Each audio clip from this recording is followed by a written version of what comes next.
जय हिंद फ्रेंड्स। तो आज हम पढ़ने वाले हिंदी की शिक्षण विधियां और इससे पहले अपन मैथ की शिक्षण विधियां कवर कर चुके हैं, विज्ञान की शिक्षण विधियां कवर कर चुके हैं और आज का जो सेशन रहेगा ना वो हमारा हिंदी की शिक्षण विधियों पर रहेगा। हिंदी की शिक्षण विधियों में क्या क्या पढ़ेंगे आज बेसिकली अपन तो कुछ शिक्षण विधियों के बारे में जानकारी लेंगे, सेकेंडली अपन इसके पोस्टों के बारे में जानकारी लेंगे और लास्ट में अपन थोड़ा सा कवर कर लेंगे निदान और उपचार के बारे में। देखो इसमें निदान के बारे में तो ज्यादा जिक्र नहीं पढ़ेंगे, लेकिन उपचार के बारे में जरूर अपन इसमें थोड़ा सा पढ़ेंगे कि उपचार की कौन कौन सी परिभाषाएं हैं, उपचार की क्या प्रक्रिया हो सकती है और उपचार के कौन कौन से उपचार के उद्देश्य हो सकते हैं, कौन कौन से इसके उदाहरण हो सकते हैं। इस तरीके से उपचार के बारे में अपन पढ़ेंगे, निदान के बारे में अपन यहाँ ज्यादा जिक्र नहीं करेंगे। तो इस तरीके से अपन आज का जो सेशन रहेगा वो 3 पार्ट्स में बटा हुआ रहेगा। तो कौन कौन से टॉपिक देखने वाले फटाफट से अपन शुरू करने वाले। तो लेट्स बिगिन, शुरू करते हैं आज के टॉपिक के साथ। तो आज के कुछ टॉपिक है हमारे, आज के 3 टॉपिक है। देखो फर्स्ट आ जाता है हमारा शिक्षण विधियां, शिक्षण विधियां। सेकेंडली अपन देखेंगे यहाँ पर लास्ट में अपन देखेंगे उपागमों के बारे में और लास्ट में सॉरी उपागम क्या, निदान, उपचार और निदान के बारे में, यानी उपचारात्मक व निदानात्मक प्रशिक्षण के बारे में, निदानात्मक प्रशिक्षण, निदानात्मक उपचार और निदानात्मक, उपचारात्मक और निदानात्मक परीक्षण के बारे में, परीक्षण के बारे में। और बीच में अपन देख लेंगे, देखो क्या देखने वाले अपन, शिक्षण विधियां और उपचारात्मक और निदानात्मक परीक्षण। और सेंटर में अपन देखने वाले हैं, देखो थोड़ा सा मिस हो रहा है, कौशलों के बारे में। ठीक है, कौशलों के बारे में बिल्कुल हल्की सी जानकारी, ज्यादा नहीं देखेंगे अपन लेखन कौशल के बारे में, पठन कौशल के बारे में, सुनना है, बोलना है, पढ़ना है, लिखना है, सुबह बोली, इनके बारे में देखने वाले हैं अपन। तो सबसे पहले अपन शिक्षण विधि के बारे में कवर करेंगे, देन अपन कौशलों के बारे में कवर करेंगे, देन अपन उपचार और निदानात्मक परीक्षण के बारे में कवर करेंगे। तो 1 बाय 1 लेते हुए कवर करते हैं अपन शिक्षण विधियां, उसके बाद कौशल, उसके बाद उपचार और निदानात्मक परीक्षण। तो इनको अपन 1 बाय 1 शुरू करते हैं। देखो सबसे पहले अपन देखने वाले हैं और सबसे पहले अपन देखने वाले हैं शिक्षण विधियां, शिक्षण विधियां। देखो शिक्षण विधियां अपन लगभग 10 से 12 शिक्षण विधियां कवर करेंगे। छोटी छोटी सी शिक्षण विधियां, कुछ 4-5 शिक्षण विधियां जिनको थोड़ा सा बेहतरीन तरीके से पढ़ना है, बाकी तो हल्का सा नाम देखना है और कुछ छोटी मोटी जानकारी तो उसके बारे में देखना है। तो शिक्षण विधियों की ट्रिक क्या आ जाती है अपनी, देखो शिक्षण विधियों की अपनी ट्रिक है कि देखो अपनी ट्रिक आ जाती है। देखो एक ट्रिक हमारी कुछ इस तरीके से है कि ए बीवी, देखो पति पत्नी आपस में झगड़ गए, क्या कह रहे हैं कि ए बीवी अब तो आजा, इतना समय हो गया तुझे मायके बैठे हुए। तो यहाँ से अपने ए बीवी, उसके बाद 10 वापस कब आ रही है, ए बीवी 10 दिन मुझे मतलब फोन कॉल पे बात कर रहे हैं आपस में और कह रहे हैं कि ए बीवी मुझे बस इतना बता दे कि तू वापस घर कब आ रही है, मुझे बहुत दिक्कत हो रही खाना चौका चूल्हा करने में ना। तो यहाँ जब अपने ए बीवी तो अपने ए पी बी, उसके बाद अपने द स, ये अपने D3 आ जाएगा और ये S4 आ जाएगा। 10 अपने द्वार पे कब आ रही, यानी घर कब आ रही, द बेसिकली दोनों तो अपने साइलेंट रहेंगे। तो ए बी से आ जाएगा। देखो हल्की हल्की से कुछ शिक्षण विधि आ जाएगी। देखो ए से अपने अनुकरण आ जाएगा, ई से अपने इकाई आ जाएगा, पी से अपने प्रत्यक्ष विधि आ जाएगा, वी से अपने व्यतिरेकी आ जाएगा, वी से अपने व्याख्यान विधि आ जाएगा, डी से क्या क्या आ जाएगा, डी से अपने दल शिक्षण विधि आ जाएगा, डी से अपने एक दूरस्थ शिक्षण विधि के कुछ उपनाम अपन देख लेंगे, डी से ही अपने द्विभाषा विधि आ जाएगा और डी से ही अपने एक द्विभाषा विधि आ जाएगा। और यहाँ अपने एस से क्या क्या आ जाएगा, एस से अपने शुद्ध लेखन आ जाएगा, एस से अपने समवाय आ जाएगा, समवाय नहीं, समय तो अपन है ना किसी और विधि के अंदर पढ़ेंगे। तो ऐसे तो अपने एक शुद्ध लेखन आ जाएगा, एक अपने साहचर्य आ जाएगा, एक अपने सूत्र आ जाएगा और एक अपने, हाँ चलो समवाय भी अपन पढ़ ही लेंगे, तो अपने समवाय आ जाएगा। उसके बाद डी और वी अपने साइलेंट है, उसके बाद आर से अपने रागात्मक अपने रसास्वादात्मक विधि आ जाएगा, वही अपने काव्य करने के लिए। जब कविता पढ़ाई जाती है तो बच्चा जब टीचर उन्मुक्त होकर सिर्फ कविता पढ़ाने लगता है, ना शब्दों पर ध्यान देता है, ना अर्थ पर ध्यान देता है, ना मतलब किसी और पर ध्यान नहीं देता, बस इस बात पे ध्यान देता है कि मैं इस तरीके से पढ़ाऊं कि बच्चे मजे लेके पढ़े। तो ये वाली विधि अपने रसास्वादात्मक विधि होती है ना, थोड़ा सा देखो प्रोनाउंसिएशन में रसास्वादात्मक, तो ये वाली विधि होती है अपनी। तो एक एक करके अपन विधियों के बारे में देख लेते हैं। ये सब अपने अनुकरण विधि, इसके बारे में तो देखो कुछ देखना ही नहीं, अनुकरण विधि तो सिर्फ नाम की है खाली। इसमें अनुकरण में 3 तरीके से अनुकरण होता है। एक तो आप लेखन में अनुकरण करते हो, वाचन में अनुकरण करते हो, यानी आप लेखन में अनुकरण करके सीखते हो, उसके बाद नेक्स्ट आप वाचन में अनुकरण करके सीखते हो, उसके बाद आप रचना लेखन में अनुकरण करते हो। लेखन में अनुकरण कैसे कैसे करते हो, 2 तरीके से करते हो। एक तो अनुरेखा से करते हो, या तो आपके सामने कुछ शब्द लिख दिए जाते हैं, उनको आप घोटने लग जाते हो, और लिख दिया तो इसको आप बनाओगे, वापस से छोटा बच्चा क्या करता है, इसको वापस से बनाने लग जाता है। और दूसरी होती है स्वतंत्र, यहाँ लिख दिया, मान लो टीचर ने ब्लैक बोर्ड पे अ लिख दिया और बच्चा कॉपी में स्वतंत्र रूप से लिख रहा है, तो इस तरीके की विधि होती है अपनी लेखन विधि में। इस तरीके से अनुकरण करते हैं, एक तो अनुरेखा के द्वारा करते हैं, दूसरा अपने स्वतंत्र तरीके से करते हैं। तो ये अपने अनुकरण होता है बेसिकली। उसका इकाई विधि, ये वाली वो विधि जिसमें अपने को थोड़ा सा देखना है। इकाई विधि, देखो इकाई विधि के बारे में क्या कहता है, इकाई विधि के गुण के बारे में देखेंगे, इकाई विधि के दोष के बारे में देखेंगे, इकाई विधि के कुछ चरणों के बारे में देखेंगे, इकाई विधि के कुछ उद्देश्य के बारे में देखेंगे। तो 4 एस्पेक्ट को कवर करने वाले हैं। सबसे पहले इसके गुणों के बारे में देख लेंगे, दोषों के बारे में, इसके चरणों के बारे में और इसकी परिभाषा के बारे में देख लेते हैं अपन। तो इसके गुण और दोष देख लेते हैं अपन, इसके गुण और इसके दोष। देखो गुण क्या क्या देते हैं। इकाई विधि क्या होती है? इकाई विधि जब आपको पूरे लेसन को एक यूनिट और 2-3 लेसन की एक यूनिट मिलती है ना, तो उसी को तो इकाई कहते हैं। तो आप जो पूरी इकाई के थ्रू बढ़ाते हो ना, इसके क्या गुण हो सकते हैं, क्या दोष हो सकते हैं। देखो इसकी अच्छी बातें क्या हो सकती है, इसके अपन है ना ट्रिकी तरीके से देखेंगे। इकाई विधि के गुण हो सकते हैं। एक माँ बहुत चिंता करी अपनी बेटी की कि पता नहीं मेरा बेटा किसी के साथ पता नहीं कैसी संगत में रह रहा है और हो सकता है कि मेरा बेटा है ना गलत राह पे चला जाए। देखो माए क्या होती है, अपने बेटे को बहुत ज्यादा सपूत मानती, चाहे उनका बेटा दूसरों को बिगाड़ रहा हो, लेकिन उनको लग रहा होता है कि नहीं मेरा बेटा सबसे सपूत है, उसके दोस्त से सबसे ज्यादा निकम है, वो उसको बिगाड़ते हैं। तो यहाँ जाता है कि चिंता मत करो माँ, कोई कह रहा है चिंता मत करो माँ, तुम्हारा बेटा है ना एक व्यवस्थित मनोवैज्ञानिक के ग्रुप में, तो वो उसका है ना मतलब कि व्यवहारिक रूप से उसका कौशल का विकास होना है, वो बिगड़ने वाला नहीं है। तो यहाँ ज्यादा कि चिंता मत करो माँ। देखो ट्रिक क्या देते अपनी, चिंता मत करो माँ, तुम्हारा बालक कैसे व्यवस्थित मनोवैज्ञानिकों के समूह में काम कर रहा है। व्यवस्थित मनोवैज्ञानिकों के समूह में काम कर रहा है, तो उसका व्यवहारिक ज्ञान ही बढ़ेगा। मतलब उनके साथ रहेगा ना तो व्यवहारिक ज्ञान ही बढ़ेगा। देखो चिंता मत करो मतलब कि ये बच्चों में चिंतन क्षमता का विकास करती है। इकाई विधि जो होती है ना, ये बच्चों में चिंतन क्षमता का विकास करती है। चिंता मत करो माँ, तुम्हारा बालक, ये बाल केंद्रित विधि मानी जाती है। तुम्हारा बालक व्यवस्थित, इसमें ज्ञान व्यवस्थित तरीके से प्राप्त होता है। तुम्हारा बालक मनोवैज्ञानिक, ये मनोवैज्ञानिक विधि मानी जाती है। समूह, इससे समूह की भावना का विकास होता है। मनोवैज्ञानिक बालकों के समूह में है, मनोवैज्ञानिकों के समूह में काम कर रहा है, तो उसका व्यवहारिक ज्ञान ही बढ़ेगा। मतलब ये विधि क्या मानी जाती है, व्यवहारिक मानी जाती है। ये आपके ज्ञान में बढ़ोतरी करती है। ज्ञान में तो सारी विधियां बढ़ोतरी करती है। तो बेसिकली इसके गुण क्या हो सकते हैं, इसमें चिंतन शक्ति है, बाल केंद्रित मानी जाती है, इसमें व्यवस्थित ज्ञान प्राप्त होता है, मनोवैज्ञानिक विधि मानी जाती है, समूह की भावना का विकास होता है, व्यवहारिक विधि मानी जाती है। ये सारी इकाई विधि के गुण होते हैं। उसके बाद इकाई विधि के दोष क्या क्या हो सकते हैं। इकाई विधि के देखो मैं जानती हूँ तुम्हें ये सारी बातें हल्की हल्की तो याद होगी, लेकिन थोड़ा सा इसको अरेंज तरीके से पढ़ेंगे ताकि जब भी जिक्र आए ना तो हमें ट्रिक ध्यान आ जाए और ट्रिक से हमें इकाई विधि के सारे गुण ध्यान आ जाए। उसके बाद इकाई विधि के दोष क्या क्या हो सकते हैं। देखो इकाई विधि के दोष हो सकते हैं, मान लो कोई व्यक्ति है ना, मान लो कहीं जा रहा है तो किसी उसको है ना किसी को ड्रॉप करना है, तो आपस में बातचीत कर रहे हो, क्या कह रहे हो कि तुम्हारा इस खटारा गाड़ी से मैं कभी टाइम से नहीं पहुंच पाता संगठन के पास, फिर मैंने अपनी मौलिक शक्ति, अपने दोनों पांव का इस्तेमाल किया और मैंने दौड़ना शुरू कर दिया और मैं टाइम पे पहुंच गया। तो ट्रिक क्या जाती कि नीर नाम का एक लड़का ना, तो नीर कह रहा है कि नीर किसी फ्रेंड से कह रहा है कि नीर है ना कभी समय पे नहीं पहुंच पाता, यानी नीर तुम्हारे इस सीमित यंत्र से तो कभी समय पे संगठन के पास कभी समय पे नहीं पहुंच पाता, जहाँ पे ग्रुप खड़ा है ना, जहाँ पे उसको जाना है। तो अपन ट्रिक लिख लेते पहले कि नीर तुम्हारे इस सीमित यंत्र से, तुम्हारे उसकी कोई किसी की होगी उसके दोस्त की, तुम्हारे इस बाइक वगैरह तुम्हारे इस सीमित यंत्र से तो संगठन में कभी समय पर नहीं पहुंच पाता, कभी समय पर नहीं पहुंच पाता। फिर उसने अपनी मौलिक शक्ति मतलब क्या है, उसके पास 2 चरण तो है ना भगवान ने दिए ना, तो अपनी मौलिक शक्ति पदों का इस्तेमाल करा, अपनी मौलिक शक्ति पद का इस्तेमाल किया। देखो ये तरीके इसके दोषों के। नीर मतलब कि ये विधि निर्देश मानी जाती है और तुम्हारे इस सीमित यंत्र से, सीमित मतलब कि ये सीमित विधि, सीमित मतलब कि ये सीमित विधि मानी जाती है, मतलब कि इसकी कुछ सीमाएं हैं, सीमित है, संकुचित है। यंत्र मतलब ये विधि यांत्रिक मानी जाती है और सीमित मानी जाती है, यांत्रिक मानी जाती है। और संगठन, ये है ना संगठन, इसमें है ना संगठन का मतलब कि इकाई को एक साथ जोड़ना बच्चों टीचर के लिए मुश्किल हो जाता है कि किन किन चीजों को एक साथ संगठित करके पढ़ाया जाए। संगठन में दिक्कत आती है यहाँ पे, और संगठन में कभी समय पर संगठन के पास या संगठन में कभी समय पर नहीं पहुंच पाता, इसमें बहुत ज्यादा समय लग जाता है, यानी टाइम कंज्यूमिंग होती है। समय पर नहीं पहुंच पाता, तब उसने अपनी मौलिक शक्ति, इसमें मौलिक शक्ति, बच्चों की मौलिक शक्ति का इस्तेमाल नहीं होता है, बल्कि मौलिक शक्ति का ह्रास होता है बच्चों के और टीचर के दोनों, मतलब कि इसमें मौलिक शक्ति का ह्रास होता है, मौलिक शक्ति का।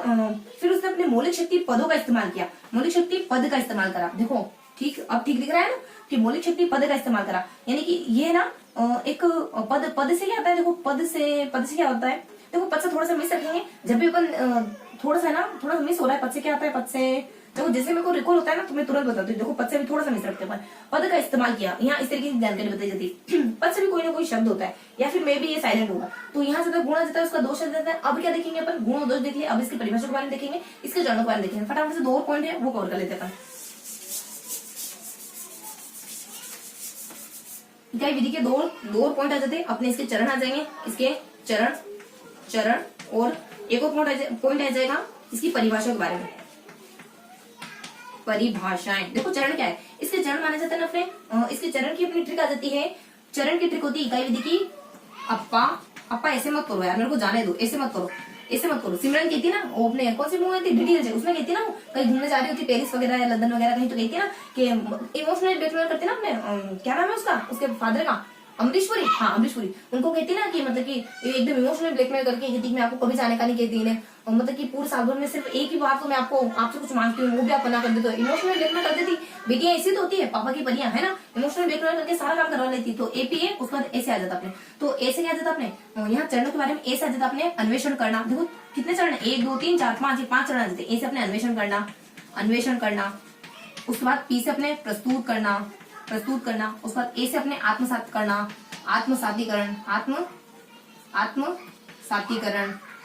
उसके बाद एस से आ जाता है अपने, एस से आ जाता है संगठन या फिर लेखन। यहाँ देखो, यहाँ लिख लेते अपन संगठन, एस से अपने संगठन आ जाता है। उसके बाद लास्ट पॉइंट क्या आ जाता है, लास्ट पॉइंट अपने ए से संगठन आ जाता है, ए से अपना आ जाता है अभिव्यक्ति, ए से आ जाता है अपने अभिव्यक्ति। देखो 5 चरण के साथ करेंगे आलेखन, यानी अगर खुद टीचर खोज पड़ताल जांच पड़ताल करके बच्चों के सामने प्रस्तुत करेगा ना, तो बच्चे आराम से कोई भी चीज याद कर लेंगे, बच्चे आराम से याद कर लेंगे। अगर खुद टीचर पढ़ के पढ़ाता है ना तो बच्चे आराम से याद कर लेते हैं। यानी अन्वेषण करना, प्रस्तुतिकरण करना, आत्मसातीकरण करना, संगठन, और संगठन के साथ लेखन भी आता है, संगठन ऑब्लिक लेखन। अगर लिखने का मौका दिया जाए ना तो लिख भी देंगे, अगर अभिव्यक्ति यानी बोलने का कहा जाए तो बोल भी देंगे। इस तरीके से अपने 5 चरण आ जाते हैं इसके। उस बाद इसकी परिभाषा कौन कौन सी आ जाती है, इकाई विधि की परिभाषा कौन कौन सी होती है। इकाई विधि की परिभाषा होती है जो की तरीके से देखेंगे, सब रब, यहाँ जैसा एस आर बी सारे रब। देखो रब तो एक ही होता है, ईश्वर अल्लाह जितने भी रब है, और आगे कुछ आता है ना पता नहीं क्या आता है, देखो आगे तो यहाँ जाता अपने एस आर बी यानी सब और सारे रब तो अपना एक ही, लेकिन सारे रब ईश्वर अल्लाह सभी एक ही है, तो नाम अलग अलग है खाली। और मजहबों ने उनको अलग अलग कैटेगरीज में डिवाइड कर दिया, लेकिन है तो अंततः मूल शक्ति एक ही अपनी। तो एस आर बी, स से क्या जाता है, स से अपने आ जाता है, देखो उनकी परिभाषा में देख लेते हैं, स से अपने आ जाता है एस के अग्रवाल। उसके बाद आ से आ जाता अपने रिस्क महोदय, रिस्क। उसके बाद बी से आ जाता अपने रिस्क, यहाँ आ जाता अपने रिस्क, देखो रिस्क यहाँ अपने रिस्क। उसके बाद बी से आ जाता अपने बेसिंग, सिंह वाला व्यक्ति आ जाता कोई मान लो, तो यहाँ आ जाता अग्रवाल या रिस्क, यहाँ आ जाता बेसिंग। देखो अग्रवाल साहब के द्वारा क्या कहा जाता है, संगठन। ये कहते हैं कि इकाई एक जैसे चीजों का एक साथ संगठन है। रिस्क कहता है एकता है, ये एक जैसी चीजों को एक साथ कंबाइन कर दो ना, एकीकृत कर दो तो ये हमारी इकाई बन जाएगी। उसको बेसिंग के द्वारा कहा जाता है श्रृंखला है, एक जैसी चीजों को जब अर्थपूर्ण एक जैसी चीजों को साथ में रख दोगे ना एक चेन में, तो वही हमारी इकाई विधि बन जाएगी। इस तरीके से कहते हैं। इसके अग्रवाल कहते हैं, अग्रवाल साहब की पत्नी कहती है उनको संगठन में कभी भी ग्रुप वगैरह कुछ हो ना तो तुम्हें सबसे आगे रहना है, पिक्चर आनी चाहिए तुम्हारी, डांडिया तुम सबसे आगे दिखने चाहिए। न्यूज़पेपर में थोड़ा फोटो आना चाहिए, बीवी कह रही अपने किसी हस्बैंड को। यहाँ रिस्क महोदय के द्वारा एकता, अरे रिस्क है, एकता के सामने मत देखो, थोड़ा सा देखोगे ना हल्ला करने लग जाएगी, मुझे घूर रहा है कब से, भले ही 2 मिनट उसके सामने ना देखा। उसके बाद बेसिंग आ जाता है, बेसिंग के द्वारा श्रृंखला आ जाता है। सिंह, देखो सिंह जिसके ना 2 सिंह हो जाए ना सिर पर, भले ना होगी लेकिन बिहेव ऐसा हो जाए ना जानवर की तरह, उसको श्रृंखला चेन से बांध देना चाहिए, यही ठीक है उसके लिए। तो यहाँ तो कुछ परिभाषा है। तो यहाँ अपने क्या क्या देखा, देखो 2 विधि को अपने कवर कर लिया। ए से अनुकरण कुछ आता ही नहीं अपने, ई से आ जाता अपने इकाई विधि। इकाई विधि में क्या क्या जाता है, इकाई विधि के सबसे पहले गुणों के बारे में बताया जाता है, देन इसकी दोषों के बारे में बताया जाता है, देन इसकी परिभाषाओं के बारे में, चरणों के बारे में बताया जाता है, देन इसकी परिभाषाओं के बारे में बताया जाता है। गुण क्या क्या जाते हैं, चिंता मत करो माँ, तुम्हारा बेटा तो एक व्यवस्थित मनोविज्ञान के ग्रुप में काम कर रहा है, तो उसके तो है ना व्यवहारिक गुण, व्यवहारिक कौशल का विकास ही होना है, कोई नुकसान नहीं होना है। उसका दोष क्या आ जाते हैं, दोष आ जाते हैं कि नीर कभी समय पे नहीं पहुंच पाता, अगर तुम्हारी सीमित खटारा गाड़ी से जाता तो, लेकिन फिर उसका अपने मौलिक पदों का इस्तेमाल करा, तो अपने 2 चरणों का 11 नंबर की गाड़ी का इस्तेमाल करा, फटाफट से पहुंच गया। उसके बाद नेक्स्ट बताया जाता है इसके चरणों के बारे में। चरण कौन से आ जाते हैं, अप्पा ऐसा मत करो यार, मुझे जाने दो ना फ्रेंड्स के साथ, क्या दिक्कत है, मैं किसी के साथ और के साथ तो नहीं जा रही हूँ, फ्रेंड्स के साथ ही जा रही हूँ जिनको आप बखूबी जानते हो। तो ऐसे आ जाता अपने ऐसे अपने अन्वेषण करना, फिर प्रस्तुतिकरण करना, फिर आत्मसातीकरण करना। उसके बाद लास्ट में अपने लेखन या संगठन, और लास्ट में अपने आत्म अभिव्यक्ति, इस तरीके के पद आ जाते हैं। उसके बाद अपने परिभाषाओं के बारे में, परिभाषा में क्या जाता है, सारे रब आ जाते हैं, जबकि रब तो एक ही। तो कोई एक व्यक्ति ना समझ व्यक्ति कहता है कि मैं ना सारे ईश्वरों की पूजा करता हूँ, लेकिन इतना नहीं पता उसको कि ईश्वर तो एक ही, मूल शक्ति तो एक ही, बस उसके रूप अलग है। आप कपड़े बदल लोगे तो क्या अलग अलग इंसान बन जाओगे, नहीं ना। तो यहाँ जाता अपने सारे रब। तो ऐसे जाता अपने एस के अग्रवाल। उसके बाद र से अपने रिस्क, उसके बाद वी से अपने बेसिंग, इसके अग्रवाल कहते हैं, अग्रवाल साहब कहते हैं सबसे आगे रहना चाहिए संगठन में। उसका रिस्क कहता है एकता, एकता को देखने में रिस्क है। उसके बाद यहाँ से भी बेसिंग के द्वारा कहा जाता है श्रृंखला। इस तरीके से कुछ अपनी अनुकरण और इकाई दी जाती है। अब अपने को देखा पीवी के बारे में, तो फटाफट से अपन देख लेते हैं पीवी के बारे में। तो क्या होता है अपने पीवी के बारे में, देखो पी से आता अपने प्रत्यक्ष विधि, वी से आता अपने 2-3 विधि आती है। पर पहले देख लेते हैं प्रत्यक्ष विधि के बारे में। प्रत्यक्ष विधि के बारे में देख लेते हैं। प्रत्यक्ष विधि की क्या देखना है, प्रत्यक्ष विधि कौन सी विधि होती है, जब आपको ना कोई सामान दिखा के, कोई वस्तु दिखा के कोई चीज बोलने के लिए मोटिवेट करा जाता है। आपके सामने आम लाया जाता है और आपको मोटिवेट करा जाता है, बोलो ओके आम है। आपके सामने अनार लेके आया जाता है और सिखाया जाता है बोलो ये अनार। इस तरीके की प्रत्यक्ष विधि होती है। आपके सामने कुछ सामान लेके आया जाता है, प्रत्यक्ष वस्तु लेके आई जाती है। उसके बाद यहाँ से प्रत्यक्ष विधि के कुछ गुण आ जाते हैं, प्रत्यक्ष विधि कुछ दोष आ जाते हैं। देखो इसके प्रत्यक्ष विधि के गुण क्या होते हैं, इसकी अजीब सी ट्रिक होती है। गुणों की थोड़ी सी अजीब सी ट्रिक होती है। क्या होती है कि आप है ना जब भी स्पीच वगैरह दो ना, तो पहले देख लो कि आपके जो शब्द आपने लिए ना ग्रामेटिकल तरीके से सही है कि नहीं। और दूसरी अपनी ट्रिक आती है कि जब भी किसी के सामने विचार रखना ना, तो खुल करके रखो, अपनी बात खुल के रखो, ताकि सामने वाला समझ पाए कि आप क्या कहना चाह रहे हो, आपको मंतव्य क्या है। तो अपनी 2 ट्रिक आ जाती है कि मौखिक अभिव्यक्ति में अपने विचार स्वतंत्र रूप से अभिव्यक्त किए जाने चाहिए। देखो पहले ट्रिक आ जाती है मौखिक अभिव्यक्ति में, मौखिक अभिव्यक्ति में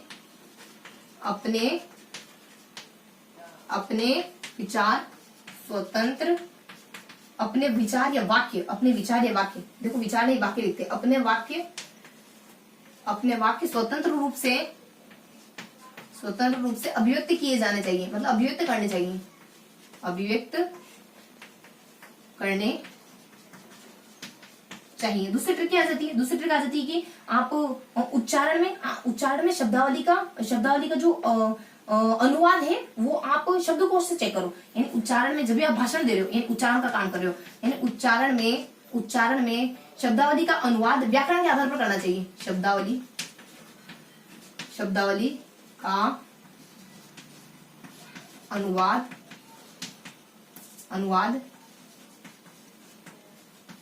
व्याकरण के आधार पर करना चाहिए। देखो फर्स्ट ट्रिक क्या आ जाती है मौखिक अभिव्यक्ति, यानी इसमें मौखिक अभिव्यक्ति को बहुत ज्यादा बल दिया जाता है। प्रत्यक्ष विधि में जिसमें बोलने को बहुत ज्यादा बल दिया जाता है। उसके बाद वाक्य, इसकी इकाई क्या मानी जाती है, इसकी यूनिट मानी जाती है वाक्य। उसके बाद स्वतंत्र, ये स्वतंत्र विधि होती है। किसी को दो ये और बालक बिल्कुल आपस में जुड़े हुए रहते हैं, इनके बीच में और कोई नहीं आता, ये बिल्कुल स्वतंत्र होती है। यानी ये जो विधि होती है ये स्वतंत्र रूप से बच्चों को इसमें स्वतंत्र रूप से बच्चों को भाषा सिखाई जाती है और किसी मीडिएटर का इस्तेमाल नहीं किया जाता। स्वतंत्र रूप से अभिव्यक्त करना चाहिए। अभिव्यक्त मतलब कि इसमें बच्चों को ज्यादा से ज्यादा अभिव्यक्ति के मौके दिए जाते हैं, ज्यादा से ज्यादा बोलने के मौके दिए जाते हैं। वो क्या वही बात आ जाती है। उसको उच्चारण में शब्दावली का अनुवाद, यानी उच्चारण को बढ़ावा देती है, बच्चे को उच्चारण को शुद्ध कर देती है। उसका शब्दावली यानी इसमें सीमित शब्दावली। देखो जब प्रत्यक्ष विधि होती है ना, तो प्रत्यक्ष विधि में सारे शब्द डिक्शनरी की तरह आपको याद नहीं कराए जाते। जो शब्द फ्रीक्वेंसी से इस्तेमाल हो रहे हैं ना, वही शब्द में याद कराए जाते हैं, वही शब्द बार बार बुलवाए जाते हैं। अनुवाद की मतलब कि इसमें अनुवाद का जो दोष है ना वो स्वाभाविक रूप से दूर हो जाता है। आपको ग्रामर नहीं पढ़ाई जाती, लेकिन अनुवाद आपको बेसिकली अनुवाद के जो दोष होते हैं ना, वो इसे बोलते बोलते अनुवाद के दोष आपके सुधर जाते हैं। उसके बाद व्याकरण, इसमें व्याकरण की जरूरत ही नहीं होती कि आप व्याकरण पढ़ो, और जो व्याकरण के आधार पर करना चाहिए। तो ये कुछ इसके गुण होते हैं। अब इसके दोष क्या हो सकते हैं, देखो इसके दोष क्या हो सकते हैं। प्रत्यक्ष वस्तु से आपको एक तो सारी वस्तुएं नहीं दिखाई जा सकती, इसके दोष हो सकते हैं ना अपने इसके दोष हो सकते हैं विसर्ग, इसके दोष हो सकते हैं विसर्ग। देखो वी से क्या आ सकता है, देखो वी से आपके एक इसमें वाक्य को इकाई माना जाता है, वाक्य इकाई नहीं मानी जाती, वाक्य संरचना इसमें मुश्किल हो जाती है। शब्द आप दिखा रहे तो वाक्य बनाना इसमें बच्चों के लिए थोड़ा सा मुश्किल हो जाता है। उसके बाद वी से आ जाता है एक और वी से अपने एक वाक्य संरचना मुश्किल मानी जाती है। उसके बाद लेखन हो गया, उसके बाद वाचन हो गया, इन दोनों को बहुत ज्यादा महत्व दिए, लेखन और वाचन को महत्व नहीं दिया जाता। वाचन वगैरह हो गया, उसके बाद लेखन वगैरह हो गया। वीएल मतलब वाचन और लेखन, इन दोनों को महत्व नहीं दिया जाता है। इस मतलब कि इसमें सारी संज्ञाओं का ज्ञान नहीं होता है, सारी संज्ञाओं मतलब जो भावनात्मक संज्ञाएं होती है ना उनका ज्ञान नहीं हो पाता है। भावनात्मक संज्ञाओं का ज्ञान नहीं हो पाता इससे बच्चों को। तो इस तरीके की कुछ इसकी बुराइयां होती है। किसकी, अपने कौन सी विधि पढ़ रहे हैं अपन, प्रत्यक्ष विधि की कुछ बुराइयां होती है। उसमें थोड़ी सी और जानकारी देखें ना प्रत्यक्ष विधि की, तो प्रत्यक्ष विधि जो होती है वो अपनी मातृभाषा इसमें आधार होती है। थोड़ी सी अदर जानकारी देख लें अपन, सामान्य से जानकारी देख लें, थोड़ी सी अपन अदर इसकी बातें इसके बारे में बात करें तो मातृभाषा इसका आधार मानी जाती है। इसमें प्रत्यक्ष वस्तु बच्चों को दिखाई जाती है। उसके बाद अपने इसमें ना शब्दावली का बच्चों को अच्छे से ज्ञान हो जाता है। इस विधि से बच्चों को शब्दावली है, लोकोक्तियां है, मुहावरे है, इनका अच्छे से ज्ञान हो जाता है। तो कुछ बेसिक सी इन्फॉर्मेशन होती है अपने प्रत्येक शुद्धि के बारे में। तो प्रत्येक शुद्धि के बारे में क्या क्या देखा, सबसे पहले 2 ट्रिक्स देखी। 2 ट्रिक्स कौन कौन सी ट्रिक देखी, सबसे पहले आप भाषण देने जा रहे हो, दूसरा आप है ना भाषण देने जा रहे हो तो आपके जो भी शब्द है ना आप ग्रामर के आधार पर उनको देख लेना, आप सही से बोल रहे उनको, वरना आपकी ना खिल्ली उठ जाएगी पूरे भाषण में, पूरे समारोह में। उसके बाद यहाँ जगह अपने मान लो आप शकल को कुछ आपको ना सकल बोलना है, सकल आप शकल शकल बोले जा रहे हो तो वो तो चेहरा हो गया। तो इस तरीके से आपको ना ग्रेविटेटिव तरीके से चीजों को सही देख लेना है और उसके बाद भाषण देना है। उसका दूसरा किसी के सामने विचार रखो ना, खुल के रखो ताकि सामने वाला भी समझ पाए, आप खुद भी क्लियर हो पाओ कि आप क्या कहना चाह रहे हो। उसके बाद इसके सामने से जानकारी प्रत्यक्ष अपनी मातृभाषा वगैरह, उसके बाद अपने लोगों के मुहावरे का अच्छे से ज्ञान हो जाता है। उसके बाद वी से क्या देखेंगे, देखो ये आता है प्रत्यक्ष विधि, उसके बाद अपन वी से क्या कवर करेंगे, देखो वी से अपन देखेंगे व्यतिरेकी विधि, व्यतिरेकी, उसका व्याख्या विधि, व्यतिरेकी विधि और वाचन विश्लेषण, ये तीनों विधियां देखेंगे, ये भी बहुत ज्यादा महत्वपूर्ण है। तो देखो वी से व्यतिरेक का मतलब होता है तुलना करना, व्यतिरेक का मतलब होता है तुलना करना। इससे इसको देखो व्यतिरेकी विधि से क्या होता है, व्यतिरेकी विधि से होता है क्या आप 2 भाषा को सम्यक ज्ञान हासिल कर पाते हो, सम्यक तुलना करना सीखते हो 2 भाषा में, क्योंकि तुलना करी जाती है। और जब भी आपको दूसरी भाषा सिखाई, जब भी आपको कोई भाषा सिखाई जाएगी ना, जैसे मान लो आपको हिंदी से इंग्लिश सिखाई जाएगी, तो जब भी आपको इंग्लिश की बुक पढ़ाई जाएगी, इंग्लिश की ग्रामर सिखाई जाएगी, तो उसका आधार हिंदी होगी। तो इसमें आधार आपकी मातृभाषा बनती है, आधार मातृभाषा बनती है, आपकी मातृभाषा बनती है।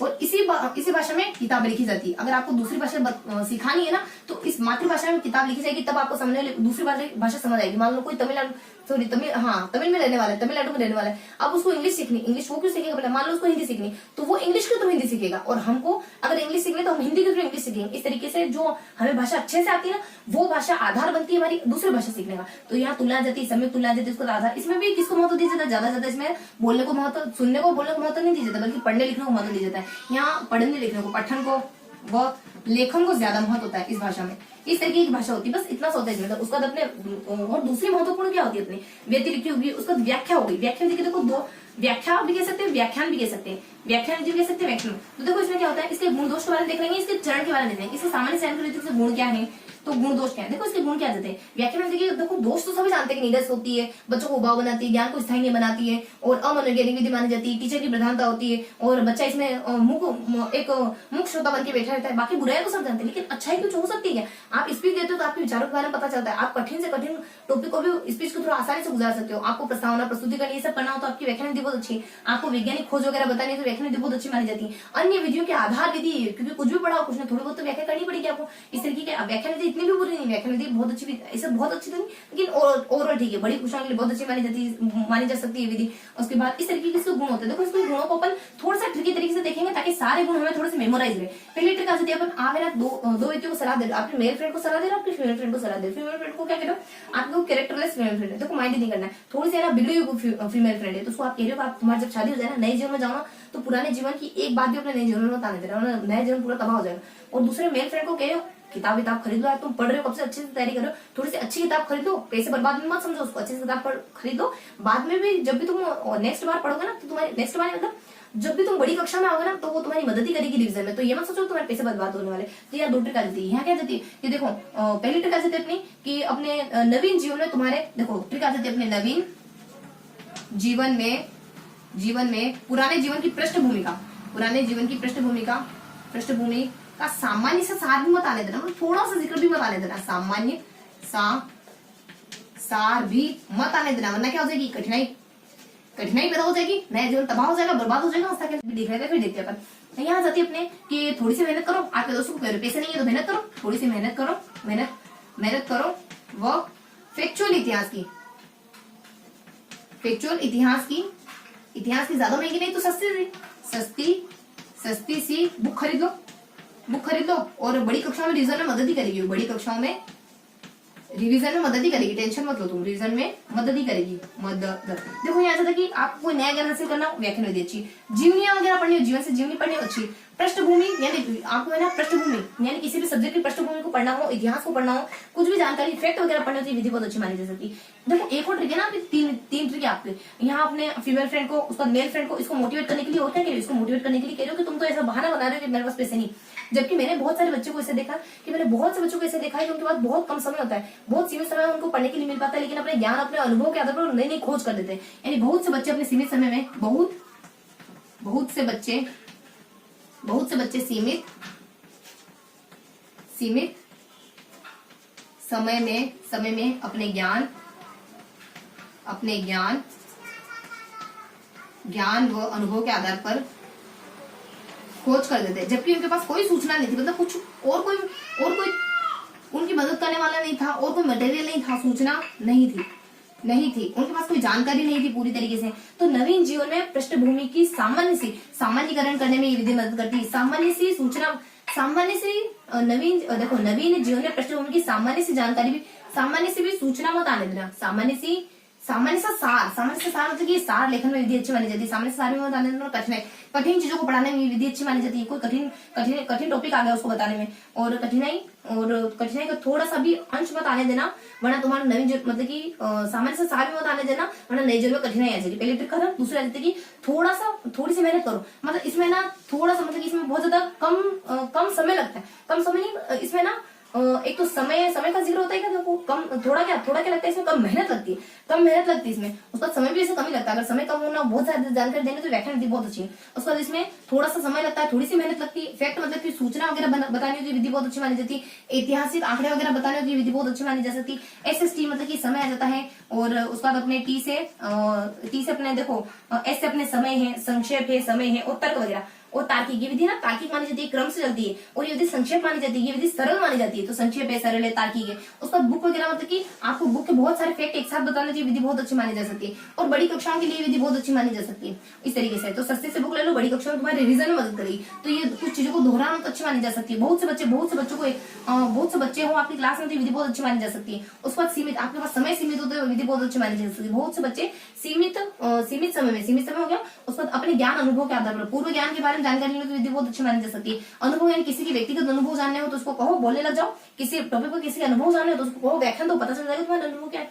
अनुभव और उसका खोज, आपको नई खोजें बच्चे को बताने की विधि बहुत अच्छी मानी जा सकती है। उसका सूचना, आपको कुछ फैक्चुअल जानकारी बताने की विधि बहुत अच्छी मानी जा सकती है। इतने सारे गुण होते हैं इसके, ठीक है। तो दोष तो अपन जानते हैं, उसको लिखने की जरूरत है नहीं अपने को। तो गुण दोस्त अपन बखूबी जानते हैं, और इनको ना बहुत बार सुना है दोस्तों। तो अपने तो गुण आते हैं। उसका अगले जाते हैं इसके चरण क्या होते हैं, देखो गुण, उसके बाद इसके चरण देख लेते हैं।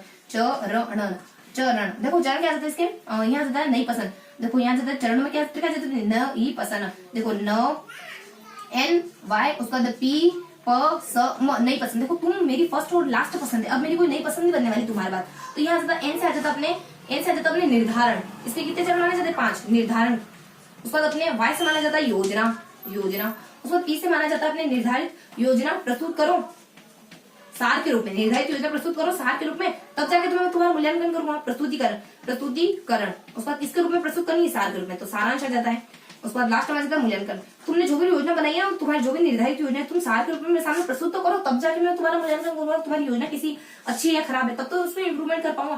तो व्याख्यान दे देखो, व्याख्यान क्या देखा आपने, इसके गुणों के बारे में देखा, और इसके बाद बस इसकी व्याख्यान विधि में अपने व्याख्यान व्यतिरिक्त विधि देखी, व्याख्यान विधि देखी। अब वी से अपन अब कौन से देखने वाले, वाचन शिक्षण के बारे में, वाचन की विधियों के बारे में देखने वाले। व्याख्यान देखो, अपन वी से कोई विधि नहीं देखने वाले, बल्कि एक क्वेश्चन लेंगे अपन वाचन, उसमें उसके अंदर कौन कौन सी विधियां आ रही है, उसके अंदर कौन कौन सी जानकारी आ रही है, तो हल्के से इस तरीके से अपन जान कर लेंगे। पहले अपन दो को डिवाइड कर लेते हैं। व्यतिरिक्त में क्या होता है, वी से अपने देखा व्यतिरिक्त विधि। व्यतिरिक्त की विधि क्या होती है, आखिरकार ये होती है ना, सिर्फ तुलना करने वाली विधि। इसमें ना दो भाषा की तुलना करी जाती है, आपस में कंपेयर करके पढ़ाया जाता है। इसमें ना बोलने को, सुनने को, बोलने को महत्व नहीं दिया जाता, जबकि पढ़ने लिखने को बहुत ज्यादा महत्व दिया जाता है। उसके बाद देना अपनी व्याख्यान विधि। व्याख्यान विधि की बहुत सारी अच्छी बातें हो सकती है, यानी आपको फैक्ट जानना हो, आपको किसी के अनुभव जानने हो, किसी ज्ञान वगैरह जानना हो, समय बहुत कम हो, बच्चे बहुत सारे हो, इस तरीके की कुछ इसके गुण हो सकते हैं। जीवन वगैरह पढ़नी हो आपको, और किसी के इतिहास वगैरह, उसका नई खोजों को बच्चे को इंट्रोड्यूस करवाना हो, इस तरीके की। उसके बाद आपको पृष्ठभूमि, यानी कि किसी विषय की पृष्ठभूमि के बारे में, किसी के इतिहास के बारे में बताना हो, तो इस तरीके के कुछ इसके गुण हो सकते हैं। उसके बाद इसके दोष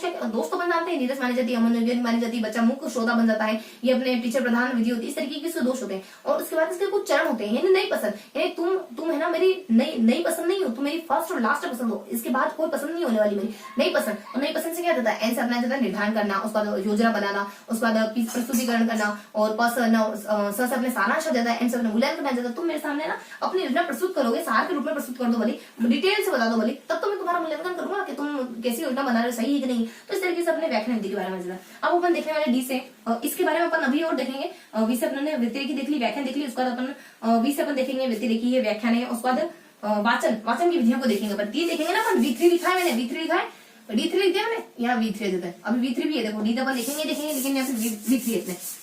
यहाँ जैसे अपने वाचन की विधियां, देखो क्या जैसे अपने वाचन की विधियां, वाचन के बारे में देखेंगे। बेसिकली वाचन के अपन दो तरीके से विधियों के बारे में देखेंगे। देखो वाचन में सबसे पहले आ जाता है फर्स्ट, उसके बाद सेकंड। वाचन की विधियों में फर्स्ट अपन देख लें संश्लेषण विश्लेषण की विधियां, उसको संश्लेषण की विधियां, उसका विश्लेषण। कुछ विधियां विश्लेषण पर आधारित होती है, कुछ विधियां संश्लेषण पर आधारित होती है, इसकी जो विधियां होती है। उसके बाद कुछ विधियां विश्लेषण प्लस संश्लेषण, विश्लेषण प्लस संश्लेषण, इन दोनों के आधार पर बनी होती है। देखो विश्लेषण के आधार पर कौन कौन सी विधियां होती है। विश्लेषण में लगभग 3 विधियां होती है। विश्लेषण के अंतर्गत लगभग 3 विधियां होती है। कौन सी, यहाँ जाते अपने वड्डा VDA। वी से जाता है वर्णात्मक, उसके बाद डी से जाता है ध्वन्यात्मक, यहाँ जाता है ध्वन्यात्मक, उसके बाद ए से जाता है अपने अक्षरबोध। ये अपने विश्लेषण के अंतर्गत आने वाली विधियां होती है। संश्लेषण के भीतर कुछ नहीं आता है और विश्लेषण संश्लेषण में देश है। उसके बाद यहाँ देखेंगे अपन कुछ और विधियों के बारे में। यहाँ अपन देखेंगे दादा बस करो यार, परेशान मत करो। दादा बड़े भाई को कहा जाता है ना, तो दादा बस करो। भाई बहुत परेशान करते हैं, भाई का नाम ही, भाई का पर्याय ही परेशानी है, ठीक है। यहाँ जाता दादा, उसके बाद बस करो, तो यहाँ जाता है दादा। डी से आता अपने देखो और कहो। देखो इन विधियों के बारे में अपन देखने वाले दो तरीके से देखेंगे ना, तो देखो और कहो, देखो व कहो। उसके बाद ए से आ जाता है अपने ए से देखो और कहो आ जाता है। उसके बाद ए से अक्षरबोध आ जाता है, जो अपने अभी इधर इस तरफ लिखिए, अक्षरबोध है। उसके बाद बी से आ जाता है अपने ध्वन्यात्मक। उसके बाद ए से आ जाता है अपने अनुध्वनि विधि। अनुध्वनि बेसिकली अपने देखो और कहो विधि, अनुध्वनि विधि। उसके बाद बी से आ जाता है अपने भाषा के लिए यंत्र विधि, भाषा हेतु यंत्र विधि, भाषा यंत्र विधि। उसके बाद एस से आ जाता है अपने साहचर्य विधि। साहचर्य कहें या संगति कहें, चलो साहचर्य भी कह सकते हैं, संगति भी कह सकते हैं। उसके बाद यहाँ देख लेंगे अपन संवेद विधि। जब बच्चे ना सब साथ में मिलकर कुछ गीत गाते हैं कक्षा में, बच्चा जब टीचर के थ्रू गाए हुए गीत को रिपीट करता है ना, उसको संवेद विधि कहते हैं। तो इस तरीके से देखें। पहले अपन देख लें संश्लेषण विधि में वर्णात्मक विधि बारे में। वर्णात्मक विधि के बारे में अपन देखने वाले ध्वन्यात्मक के बारे में और अक्षरबोध के बारे में। देखो ध्वन्यात्मक विधि क्या होती है और वर्णात्मक अपन देखने वाले। ध्वन्यात्मक से देखते हैं ध्वन्यात्मक विधि के बारे में क्या देखेंगे। देखो ध्वन्यात्मक विधि वो विधि होती है जिसमें आपको जो एक जैसा ध्वनि चिन्ह है ना, उनको साथ में प्रोनाउंस करा जाता है। इस तरीके की होती है अपने ध्वन्यात्मक विधि। और विश्लेषण के अंतर्गत ये अपने विश्लेषण है, उसका संश्लेषण है, उसका देखो यहाँ थोड़ा सा मेरे को लग रहा है स्विच हो गया है, मतलब कि ऊपर नीचे हो गया है। यहाँ अपने संश्लेषण ऊपर आता है और मे भी विश्लेषण नीचे आता है, क्योंकि विश्लेषण जो होता है ना वो सार्थक इकाइयों के आधार पर, ठीक है। यहाँ पे अपने विश्लेषण पहले लिखेंगे पर संश्लेषण सेकेंड में आएगा। यहाँ जाएगा अपने संश्लेषण, उसके बाद यहाँ जाएगा अपने विश्लेषण तो शब्दों के आधार पर सिखाती है। और देखो और कहो इसकी जो मेन उदाहरण देखो और कहो विधि मानी जाती है, जो अपन यहाँ पर देखेंगे। देखो अपने ध्वन्यात्मक विधि के बारे में जानकारी क्या जाती है कि ध्वन्यात्मक विधि क्या होती है कि एक जैसे शब्द है ना वो एक साथ बोलने सिखाए जाते हैं, जैसे कर्म है, मर्म है, धर्म, इस तरीके की ध्वन्यात्मक विधि होती है। और ध्वन्यात्मक विधि क्या होती है, इसमें ना शब्दों की ध्वनि पर ज्यादा बल दिया जाता है, शब्दों के अर्थों पर ज्यादा बल नहीं दिया जाता। और इसमें थोड़ी सी जानकारी होती है, इसका प्रतिपादन कब हुआ, इसमें थोड़ी सी और अदर जानकारी हो सकती है। देखो इसमें क्या आ जाता है कि 2-3 सन आ जाते हैं। एक तो हमारा आ जाता है अपने ऑल किल आ जाता है। ऑल किल 1535 में इसका प्रतिपादन किया गया। और इसकी शुरुआत किसके द्वारा की गई, वेट सटर के द्वारा इसकी शुरुआत की गई। इसका समय आ जाता है अपने 1882 के आसपास या फिर 1582, मे बी 1582। तो 1582 के आसपास इसका समय आ जाता है जब इनके द्वारा इसकी शुरुआत की गई। प्रतिपादक तो अपने ऑल किल माने जाते हैं 1535 में करी। ऑल किल यानी यहाँ अपने ऑल किल माने जाते हैं प्रतिपादक अपने, ठीक है, ऑल किल ही माने जाते हैं। हाँ ठीक है ऑल किल, देखो इस नाम को लेकर थोड़ा सा, हाँ ठीक है, अपने ऑल किल ही माने जाते हैं। उसके बाद अपने वेट से डर जाता है 1535 आ जाता है। उसके बाद नेक्स्ट बता दिया जाता है, इसमें ना कुछ मान्यताएं होती है इसकी कि अगर आप अगर है ना वर्णों को फास्ट बोलोगे ना, तो वो वर्ण जो अगर फास्ट रिपीट करे जाए ना तो वो शब्द बन जाएंगे। तो इसकी कुछ मान्यता होती है कि वर्णों को अगर फास्ट बोला जाए तो वो शब्द का रूप ले लेते हैं। इसकी मान्यता है, इसकी मान्यता आ जाती है। थोड़ी सी इस तरफ लिखते हैं, इसकी मान्यता होती है मान्यता कि वर्णों को अगर फास्ट बोला जाए तो वो शब्द का रूप ले लेंगे। बोल के देखो क म ल, साथ में बोलोगे ना क म ल, तो ये पूरा कमल बन जाएगा। इस तरीके का इसका जिक्र होता है। उसके बाद नेक्स्ट मान्यता होती है कि इसका जो आधार होता है ना वो रोमन विधि होता है। अब पता नहीं कौन सी रोमन विधि, लेकिन रोमन विधि को इसका आधार थोड़ा सा है ना, और मेमोरी के तौर पर याद रखना कि रोमन विधि को इसका आधार माना जाता है। रोमन विधि इसके आधार विधि के रूप में देखी जा सकती है। उसके बाद नेक्स्ट बताती जाता है इसमें मान्यता है उसका आधार। इसमें ना इसकी थोड़ी सी बेसिक जानकारी होती है, सामान्य जानकारी होती है। इसमें ना अलग रखा जाता है ध्वनियों को और वर्णों को अलग रखा जाता है, सेपरेट रखा जाता है।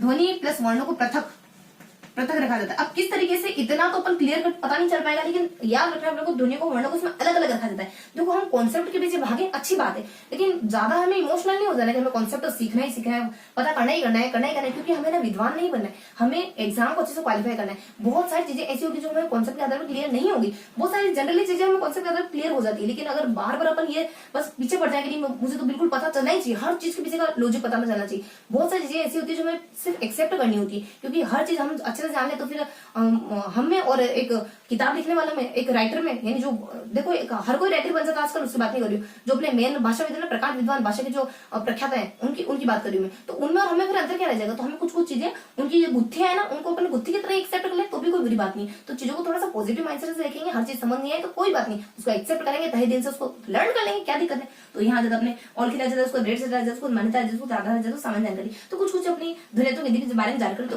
कुछ फैक्चुअल जानकारी थी कि ऑल्किन के द्वारा 1535 में इसका सूत्रपात किया गया था, शायद मे भी अमेरिका से, देखो इस कंफर्म नहीं है, लेकिन फिर भी शायद अमेरिका से वेट सेटर के द्वारा इसकी शुरुआत की, इसका प्रतिपादन की शुरुआत 1535। देखो तुम मुझे 3-5 मत करो, मैं से 3-5 मत करो, भले ही मेरे को मार दो, कि नहीं मारना, भले मेरे को मार दो, मतलब वो बिल्कुल जान से मारना नहीं, मतलब मार दो एक दो मेरी, लेकिन मेरे से 3-5 करो, बहस नहीं होती मेरे से, 3-5 यानी बहस नहीं होती। वेट सेटर के द्वारा बैठो 10 और क्या 10, देखो 8 और 2 भी तो 10, तो 10 और क्या बात, यानी बैठो और 10 दो। उसका मान्यता है कि वर्ण और शब्दों को बार-बार आप शब्दों को दोहराओगे ना, वर्णों को साथ में दोहराओगे तो वो शब्द का रूप ले लेंगे। उसके बाद इसके आधार विधि रोमन विधि मानी जाती है, सामान्य जानकारी आधार, ये देखो थोड़ी सी ये दो जानकारी थी कि सामान्य विधि अपने ये रोमन विधि इसका आधार होती है, ध्वनि और वर्णों को इसमें पृथक रूप से देखा जाता है, बस इतनी जानकारी होती है। उसके बाद अक्षरबोध विधि क्या होती है, अपन यहाँ देखेंगे अक्षरबोध विधि क्या होती है। अक्षरबोध विधि वो होती है जब है ना पूरे शब्द के एक शब्द दिया जाता है, उसमें से आपको अक्षर को पहचानना होता है, उसमें से आपको अक्षर को पढ़ना होता है, शब्दों के द्वारा अक्षरों को पहचानना, ये अपनी ये विधि कहलाती है अपनी अक्षरबोध विधि। और इसमें अपन है ना शब्द दी जाते हैं, उसमें से अक्षर को पहचान लेते हैं, ये उच्चारण यानी ये जो क्रमबद्ध उच्चारण होता है ना, उसके आधार पर काम करती है, यानी क्रमबद्ध उच्चारण से शब्दों को पढ़ना सिखाया जाता है, यानी जो उच्चारण के आधार पर सबसे पहले आते हैं ना, उनको पहले पढ़ाया जाता है इस तरीके से। और शब्दों के द्वारा अक्षरों को पढ़ना, एक पूरा शब्द दिया जाएगा, उसमें से आपको अक्षरों को पहचाना है। आपकी दृष्टि इतनी साधी जाती है कि आपको बीच में के अक्षर नहीं दिखते, आपको क नहीं दिखता, आपको ल नहीं दिखता, आपको म नहीं दिखता, आपको सीधा कमल दिखता है, इसमें दृष्टि इतनी साध दी जाती है आपको।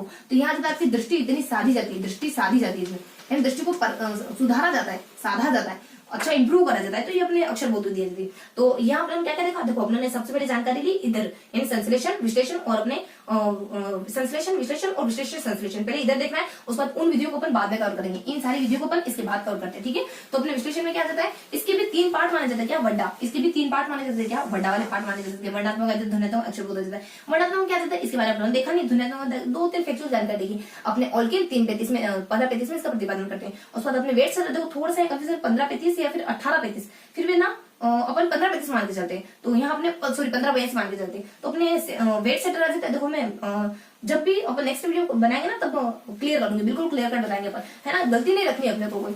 यहाँ जब अपने वेट सेटर के द्वारा कहा जाता है, वेट सेटर इसकी शुरुआत करते हैं 1535 में और 1582 में बैठो और 10 क्या बात, यानी 8 और 2 10। उसके बाद यहाँ जब अपने मान्यता, इसकी मान्यता है कि शब्दों को अक्षरों को आप बार बार दोहराओगे ना, बीच के जो वर्णों को बार बार स्पीडली दोहराओगे ना तो वो पूरा शब्द बन जाएंगे। उसके बाद इसकी मान्यता आ जाती है रोमन विधि को आधार, ये तो इसकी मान्यता देख ली, और ये रोमन विधि को आधार मानती है। उसके बाद सेकंड इसमें बताया जाता है कि ये वर्णों और अक्षरों को पृथक रखती है। कुछ बेसिक 3-4 बातें थी, 2 अपने सन से जुड़ी, 2 कुछ अदर बातें थी, रोमन विधि वगैरह, उसके बाद इसकी मान्यता वगैरह, उसके बाद अक्षर और उसके बाद अपने ये कुछ मान्यता वगैरह, इस तरीके से इसके हल्के से जानकारी थी। देखो हम क्या करते हैं, बहुत बार चीजों को रिपीट करने लग जाते हैं ना एक ही बार में, इसका मतलब चीज आप साफ ब्लॉक कर रहे हो।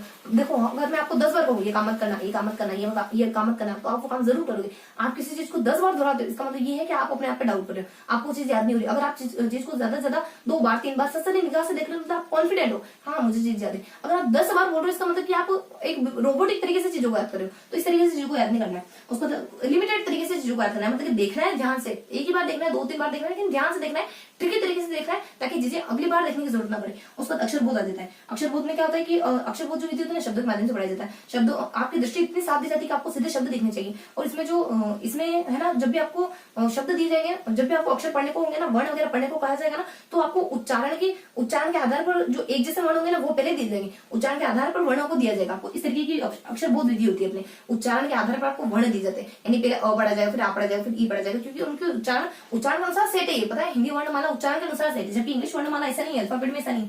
अब अपन देखेंगे दादा बस करो, इसके बारे में देखेंगे। तो ये तो अपना क्लियर हो गया ना। तो यहाँ जैसा अपने इन तीनों विधियों के बारे में क्लियर है अपना, यहाँ दृष्टि साधी जाती है, ये पूरा ये, तो ये पूरा पोर्शन देख लिया आपने। यहाँ आपने संश्लेषण देख लिया, उसके बाद विश्लेषण देख लेते हैं थोड़ा सा विश्लेषण। ये अभी पूरा जो देखा था ना हमने, वो 3 प्रकार इसके, यानी बड्डा, यानी बी डी ए, वो सब जानकारी अपने इसके संश्लेषण के बारे में थी। अब देख लेते हैं अपन विश्लेषण। विश्लेषण क्या होता है कि सार्थक इकाई के आधार पर आपको पढ़ाया जाता है। सार्थक यानी शब्द वगैरह हो गया, इसके आधार पर पढ़ाया जाता है। इसका एक उदाहरण देखे तो शब्द और देखो और कहो, इसका एक उदाहरण है देखो और कहो विधि, इसी के अंतर्गत आती है।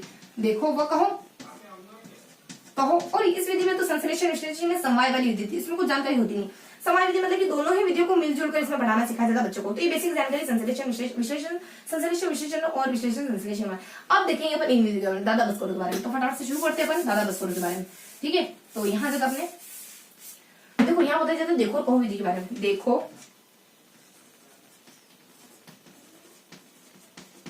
देखो और कहो विधि क्या होती है? देखो और कहो विधि में क्या होता है कि आपको है ना शब्द दे दिए जाते हैं, उन शब्दों को आपको पढ़ना होता है, यानी शब्दों को पढ़ना होता है, इसमें सीधा आपको शब्दों को पढ़ना होता है। इसके बाद जो शब्द आपने नहीं देखे होते हैं उनको पढ़ना मुश्किल हो जाता है। तो अव्यवहित शब्द पढ़ना मुश्किल हो जाता है। एक जैसे शब्दों को इसमें एक साथ देखो और कहो में एक जैसे शब्द नहीं होता, बस अव्यवहित शब्दों को एक साथ पढ़ाया जाता है।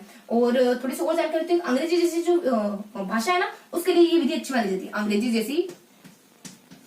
अंग्रेजी जैसी भाषाओं के लिए ये विधि अच्छी मानी जाती है। तो बेसिक से अपने 3 जानकारी थी। उसका आ जाता आपने अक्षरबोध विधि। अक्षरबोध विधि तो अभी पढ़ी अपनों, अभी जस्ट देखिए अक्षरबोध विधि। अक्षरबोध विधि का आधार क्या है? उच्चारण। इसमें उच्चारण के अनुसार अक्षर सेट होते हैं, जो पहले उच्चारित होने वाले होते हैं वो पहले आते हैं, जो बाद में उच्चारित होने वाले होते हैं बाद में आते हैं। अक्षरबोध विधि ये होती है। उसके बाद अक्षरबोध विधि में आपको शब्दों के भीतर अक्षर देखने होते हैं, शब्दों के भीतर अक्षर देखने होते हैं, यानी पूरा शब्द दिया जाता है, उसके भीतर आपको अक्षर दिखाई देने चाहिए। तो इस तरीके की विधि होती है। उसके बाद नेक्स्ट बता दिया जाता है ध्वन्यात्मक विधि। ध्वन्यात्मक विधि तो अपन बहुत अच्छी तरीके से जानते हैं।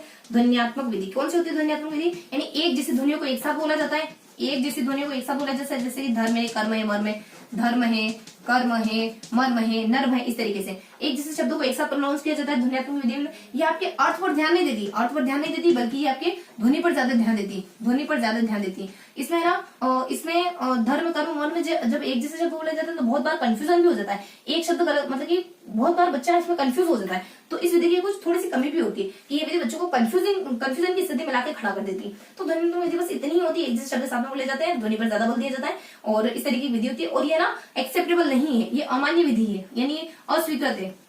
इसको ना इतना ज्यादा वैल्यू नहीं दी गई, अस्वीकृत विधि मानी जाती है। अब आ जाता है अपने अनुध्वनि विधि। अनुध्वनि विधि अपने देखो और कहो का ही रूप मानी जाती है।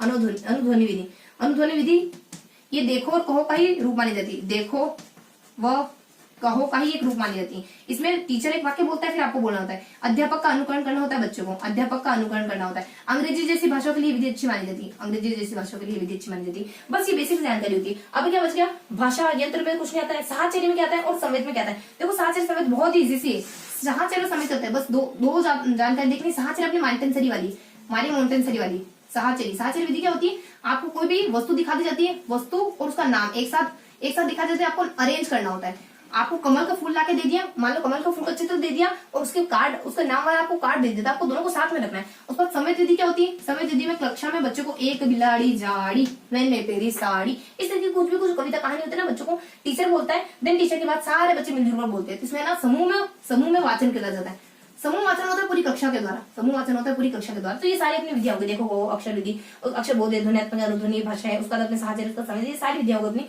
बच्चों को है ना वाचन बोलना सिखाने की, बच्चों को वाचन यानी पढ़ना सिखाने की। अब देखो कहो विधि क्या होती है? देखो कहो विधि ऐसी होती है कि आपको शब्द दे दिया जाता है, उसको देखना है, उसको पढ़ना है। देखो कहो विधि कुछ इस तरीके की होती है बस। लेकिन जो शब्द आपके पहचान के नहीं है ना, उन शब्दों को पढ़ना बहुत दिक्कत कर देता है आपको। और क्या बात हो सकती है इसमें? ये अंग्रेजी से भाषा होती है ना, उसके लिए अच्छी मानी जाती है, क्योंकि शब्दों को देख कर उसमें पढ़ना, बस क्योंकि उसका कोई रूल तो है नहीं कि इसको अपन ऐसे पढ़ते हैं। अलग अलग तरीके से हर शब्द को बोला जाता है, बहुत बार साइलेंट होता है, बहुत बार कुछ एक्स्ट्रा ध्वनि बोल दी जाती है। तो अंग्रेजी के लिए शब्द तो हमें रटने ही पड़ते हैं, इसको कैसे पढ़ा जाता है, इसके लिए अच्छी होती है। उसके बाद अक्षर बोध दी जाती है। अक्षर में आपको शब्द दिए जाते हैं, शब्दों के भीतर आप वर्णों को ढूंढो, आप वर्णों को पढ़ने लग जाते हो शब्दों के भीतर। इसमें उच्चारण के आधार पर उच्चारण इसका आधार माना जाता है अक्षर बोध विधि का। ध्वन्यात्मक विधि एक जैसे ध्वनि वाले साउंड एक साथ पढ़ाए जाते हैं। अनुध्वनि विधि इसमें टीचर बोलता है, बच्चों को कॉपी करना होता है। उसके बाद देखो और कहो का ही एक रूप मानी जाती है, बदला हुआ रूप है। भाषा यंत्र में आपको कुछ सुनने के लिए दिया जाता है, भाषा सीख जाते हो। था। उसको साहचर्य विधि में आपको नाम दे दिया जाता है, आपको कोई प्रत्यक्ष वस्तु दे दी जाती है, दोनों को साथ में अरेंज कर दो। संवेद विधि में आपको कक्षा में टीचर कुछ बोलेगा, कुछ कविता कहानी सुनाएगा, आपको उसको रिपीट करना है, आप भाषा बोलना सीख जाओगे। तो इस तरीके की कुछ विधियां हो जाती है अपने दादा बस्करों के बाद। तो यहाँ से अपने देख रहे हैं वाचन शिक्षण। अब देखेंगे मैं 10 क्या क्या जाता है द्विभाषा, तो हल्की सी विधि आ जाएगी अपने। तो अब अपने यहाँ पे क्लियर करा है अपने व्यतिरेकी के बारे में, व्याख्यान के बारे में और वाचन की विधियों के बारे में। अब अपन देखेंगे, अब अपन क्लियर करने वाले हैं डी से क्या था अपने, डी से एक दल शिक्षण के कुछ उपनाम आते हैं। सबसे पहले अपन डी से देखेंगे द्विभाषा विधि, उसके बाद अपने डी से अपन एक तो द्विभाषा विधि देख लेंगे, उसके बाद डी से अपन एक दल शिक्षण देख लेंगे। और दल शिक्षण सबसे महत्वपूर्ण इसमें देखो, दल शिक्षण डी से अपना दल शिक्षण के बारे में देख लेंगे। उसके बाद अपन द्विभाषा विधि के बारे में देखेंगे। सेकेंडली अपन यहाँ देख लेंगे अपन द्विभाषा विधि के बारे में देखेंगे। उसके बाद एक है अपनी एक दल शिक्षण है। देखो इसमें एक और शायद एक और जानकारी थी, दल शिक्षण है, उसके बाद द्विभाषा है, उसके बाद अपने एक और है अपनी, एक तो अपने दूरस्थ शिक्षण है, उसके बाद दल शिक्षण है, उसके बाद द्विभाषा है, उसके बाद हल्का सा जिक्र हो रहा है अपने द्विभाषा है। ठीक है, चलो अपन यही मेन तो यही होती है, लेकिन फिर भी किसी का एक नाम आता है, हल्का सा जिक्र आता है। दल शिक्षण आ जाती है, उसको द्विभाषा मेनली तो यही है अपनी। उसके बाद यहाँ जब अपने दूरस्थ शिक्षण को अन्य नामों से जाना जाता है, उसके बारे में आ जाती है।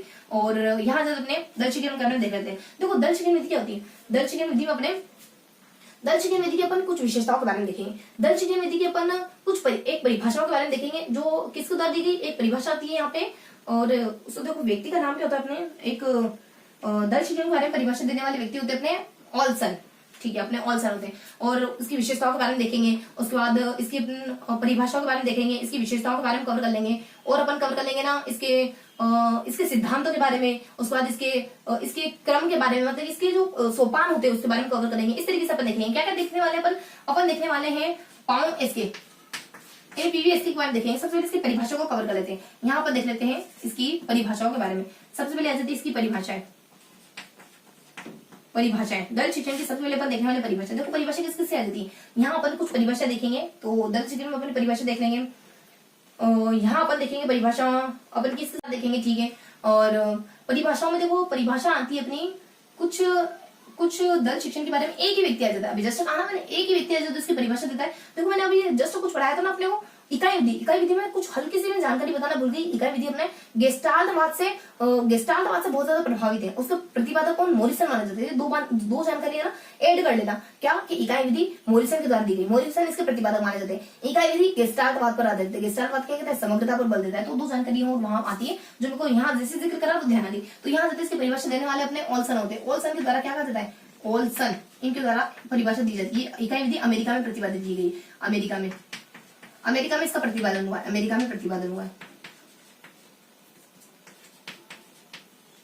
है, उस वक्त ओल्सन के द्वारा क्या परिभाषा दी जाती है, ओल्सन के द्वारा परिभाषा दी जाती है। इकाई विधि में 3 बातें कही जाती है। ये सबसे पहले कहते हैं कि ये ना अनुदेशन में एक परिवर्तन है। अनुदेशन पढ़ाई में एक होने वाला बहुत बड़ा परिवर्तन है। इसमें 2-3 टीचर मिलकर पढ़ाते हैं। इसमें 2+ या 2 से अधिक टीचर पढ़ा सकते हैं। 2 से अधिक 2 या 2+ टीचर पढ़ा सकते हैं। ये है ना थोड़ी लचीली है, इतनी ज्यादा रिजिड नहीं है, लचीली है। मतलब 2 से 3-4 टीचर की जरूरत पड़े तो भी इसमें ना अलो कर दिया जाता है। तो ये ऑल्सन के द्वारा कुछ परिभाषा दे दी जाती है। उसके बाद कुछ विशेषता आ जाती है। देखो विशेषता की ट्रिक क्या जाती है कि बहुत समझदार सुझाव व्यक्ति वो क्या करता है, अपने परिवार की मदद के लिए रोज पढ़ रहा है, रोज ज्ञान हासिल कर रहा है, ताकि अपने परिवार में अपने मम्मी पापा की मदद कर सके, यानी अपने जीविका को आगे बढ़ाने में मदद कर सके, जीविका को अच्छे से चलाने में मदद कर सके, परिवार की हेल्प कर सके। इस तरीके का बहुत जुझारू कर्मठ बच्चा है। तो यहाँ जब अपने कि अपने एक प्रतिनिधि सदस्य अभिनव यानी नया ज्ञान प्राप्त कराए, ताकि साथ मिलकर उत्तरदायित्व निभा सके, अपने पिताजी के साथ मिलकर पूरी फैमिली का उत्तरदायित्व निभा सके। तो प्रतिनिधि सदस्य देखो क्या देता, प्रतिनिधि सदस्य। तो ये देखो बेसिकली विधि कैसे होती है, दल शिक्षण में 2-3 टीचर मिलकर कक्षा को बढ़ाते हैं। तो इस तरीके की विधि होती है, 2-3 टीचर का समूह हो जाता है। इसके गुण देखो, ये ट्रिक है ना, इसके गुणों की ट्रिक है। तो यहाँ पर इसके गुणों को देखने वाले, उसके बाद गुण कहो विशेषता कहो, तो गुण या विशेषता कुछ भी कह सकते हैं। पढ़ने क्या वाले अपन पीवीएसके के बारे में, इसकी परिभाषा के बारे में, इसकी विशेषताओं के बारे में, इसके सिद्धांत के बारे में, इसके क्रम के बारे में, इसके क्रमों के सोपानों के बारे में देखने वाले। तो इसके गुण कहो विशेषता कहो। तो देखो अपने प्रतिनिधि जो सदस्य होता है, प्रतिनिधि सदस्य अभिनव ज्ञान प्राप्त कर रहा है ताकि परिवार का उत्तरदायित्व निभा सके, ताकि साथ मिलकर साथ मिलकर उत्तरदायित्व निभा सके। ये इसके गुण आ सकते हैं। प्रतिनिधि मतलब कि इसमें है ना कुछ जो टीचर होते हैं ना वो प्रतिनिधित्व करते हैं। इसके दो या दो से ज्यादा टीचर इस विधि का प्रतिनिधित्व करते हैं। प्रतिनिधि सदस्य, इसमें ना सदस्य संख्या फिक्स होती है, यानी कितने टीचर मिलकर पढ़ाएंगे पहले से डिसाइड करते हैं, और कितने बच्चे क्लास में होने चाहिए ये भी मतलब कि एक अनुमान लगा लेते हैं, हाँ इतने बच्चों की क्लास को अपन पढ़ाएंगे। तो प्रतिनिधि सदस्य, और यहाँ प्रतिनिधि सदस्य अभिनव ज्ञान, ये ना एक अभिनव यानी नया प्रयास है पढ़ाई में, क्योंकि अमेरिका में हुआ है नई विधि अभिनव ज्ञान, यानी इसमें ना अधिकाधिक बच्चों को एक अधिकाधिक ज्ञान प्राप्त होता है, व्यवस्थित ज्ञान प्राप्त होता है। 3-4 टीचर मिलकर जब एक सब्जेक्ट को पढ़ा रहे हैं तो अच्छे से ज्ञान मिलेगा। तो इसमें बच्चों को है ना अधिकाधिक ज्ञान की प्राप्ति होती है और व्यवस्थित ज्ञान की प्राप्ति होती है। ज्ञान प्राप्त कर रहा है ताकि साथ में मिलकर उत्तरदायित्व निभा सके, साथ में मिलकर की इस विधि को कंप्लीट करना। इन जो 2-4 टीचर आपस में मिले ना उनका साझा दायित्व होता है, साथ में मिलकर उत्तरदायित्व, वही अपने साथ में उत्तरदायित्व, साझा उत्तरदायित्व होता है कि 2-4 टीचर मिलकर जो भी पढ़ा रहे अच्छे से पढ़ाए, तो इनका साझा दायित्व होता है, साथ में मिलकर उत्तरदायित्व निभा सके। तो इस तरीके से इसके गुण आ जाते हैं। अब इसके गुणों के बारे में देख लिया, अब इसके देखेंगे इसके उद्देश्य क्या क्या हो सकते हैं। इसके गुणों के बारे में देख लिया, अब देखेंगे इसके सिद्धांत क्या क्या हो सकते हैं, यानी किसके सिद्धांत को फॉलो करती है, ये किसके सिद्धांत को फॉलो करती है। देखो यहाँ जाता है कि एक टीचर को बहुत ज्यादा परेशान करे कोई प्रिंसिपल, उसके बाद एक टीचर की ट्रिक आएगी, बच्चे की ट्रिक आएगी। क्या है कि टीचर टाइम टू टाइम अपना इतना मतलब कि जागरूकता के साथ अपना उत्तरदायित्व निभा रहा है, ये कम पड़ रहा है। बार बार टीचर को आप परेशान करते रहते हो प्रिंसिपल को, तो क्या हो गया, बार बार टीचर को इतना टॉर्चर करोगे क्या, तो वो अपना काम समय पर करता है। तो यहाँ ट्रिक क्या रहती है कि टीचर टाइम टू टाइम जागरूकता के साथ अपना काम देखो पहले लिख रहे थे अपन कि अध्यापक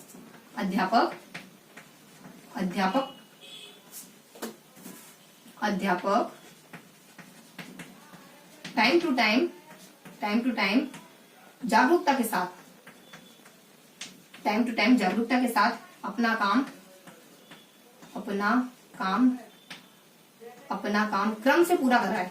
ये कम है क्या, बस ये ऐसे इसके सिद्धांत बना। और ट्रिक आ जाती है कि कम से कम है ना ये एक समस्या तो टल गई कि मुझे है ना अपने जो समझदार बच्चे होते हैं, मोटिवेटेड बच्चे होते हैं, अनुशासित बच्चे होते हैं, उनको मुझे निरीक्षित करने की जरूरत नहीं होगी। ये टीचर कह रहा है कि एक समस्या तो टल गई, एक समस्या मुझे सबको देखना था, तो एक समस्या तो टल गई, TLM टीचिंग लर्निंग मटेरियल। एक समस्या तो टल गई कि जो अनुशासित बच्चे होंगे ना उनको मुझे निरीक्षित नहीं करना पड़ेगा, अनुशासित छात्रों को निरीक्षित नहीं करना पड़ेगा, मुझे उनको बार बार देखना नहीं पड़ेगा, उनका निरीक्षण नहीं करना पड़ेगा। तो देखो अध्यापक से आ जाता है कि ये विधि जो होती है अध्यापक केंद्रित मानी जाती है। उसका टाइम टू टाइम मतलब कि समय, इसमें समय बहुत ज्यादा लग जाता है। उसके बाद जागरूक ये सिद्धांत है अपने, तो अध्यापक की क्षमता का सिद्धांत, उसके बाद अपने समय का सिद्धांत, यानी समय की पाबंदी का सिद्धांत। समय की पाबंदी होती है कि इतने टाइम में सबको इतने टाइम में देना है ज्ञान, तो बच्चों को देना ही है, इससे ज्यादा अपन समय नहीं ले सकते। उसके बाद जागरूकता का मतलब इसमें जागरूकता का सिद्धांत काम करता है। उसके बाद अपना काम यानी इसमें क्रमशीलता का सिद्धांत यानी अपने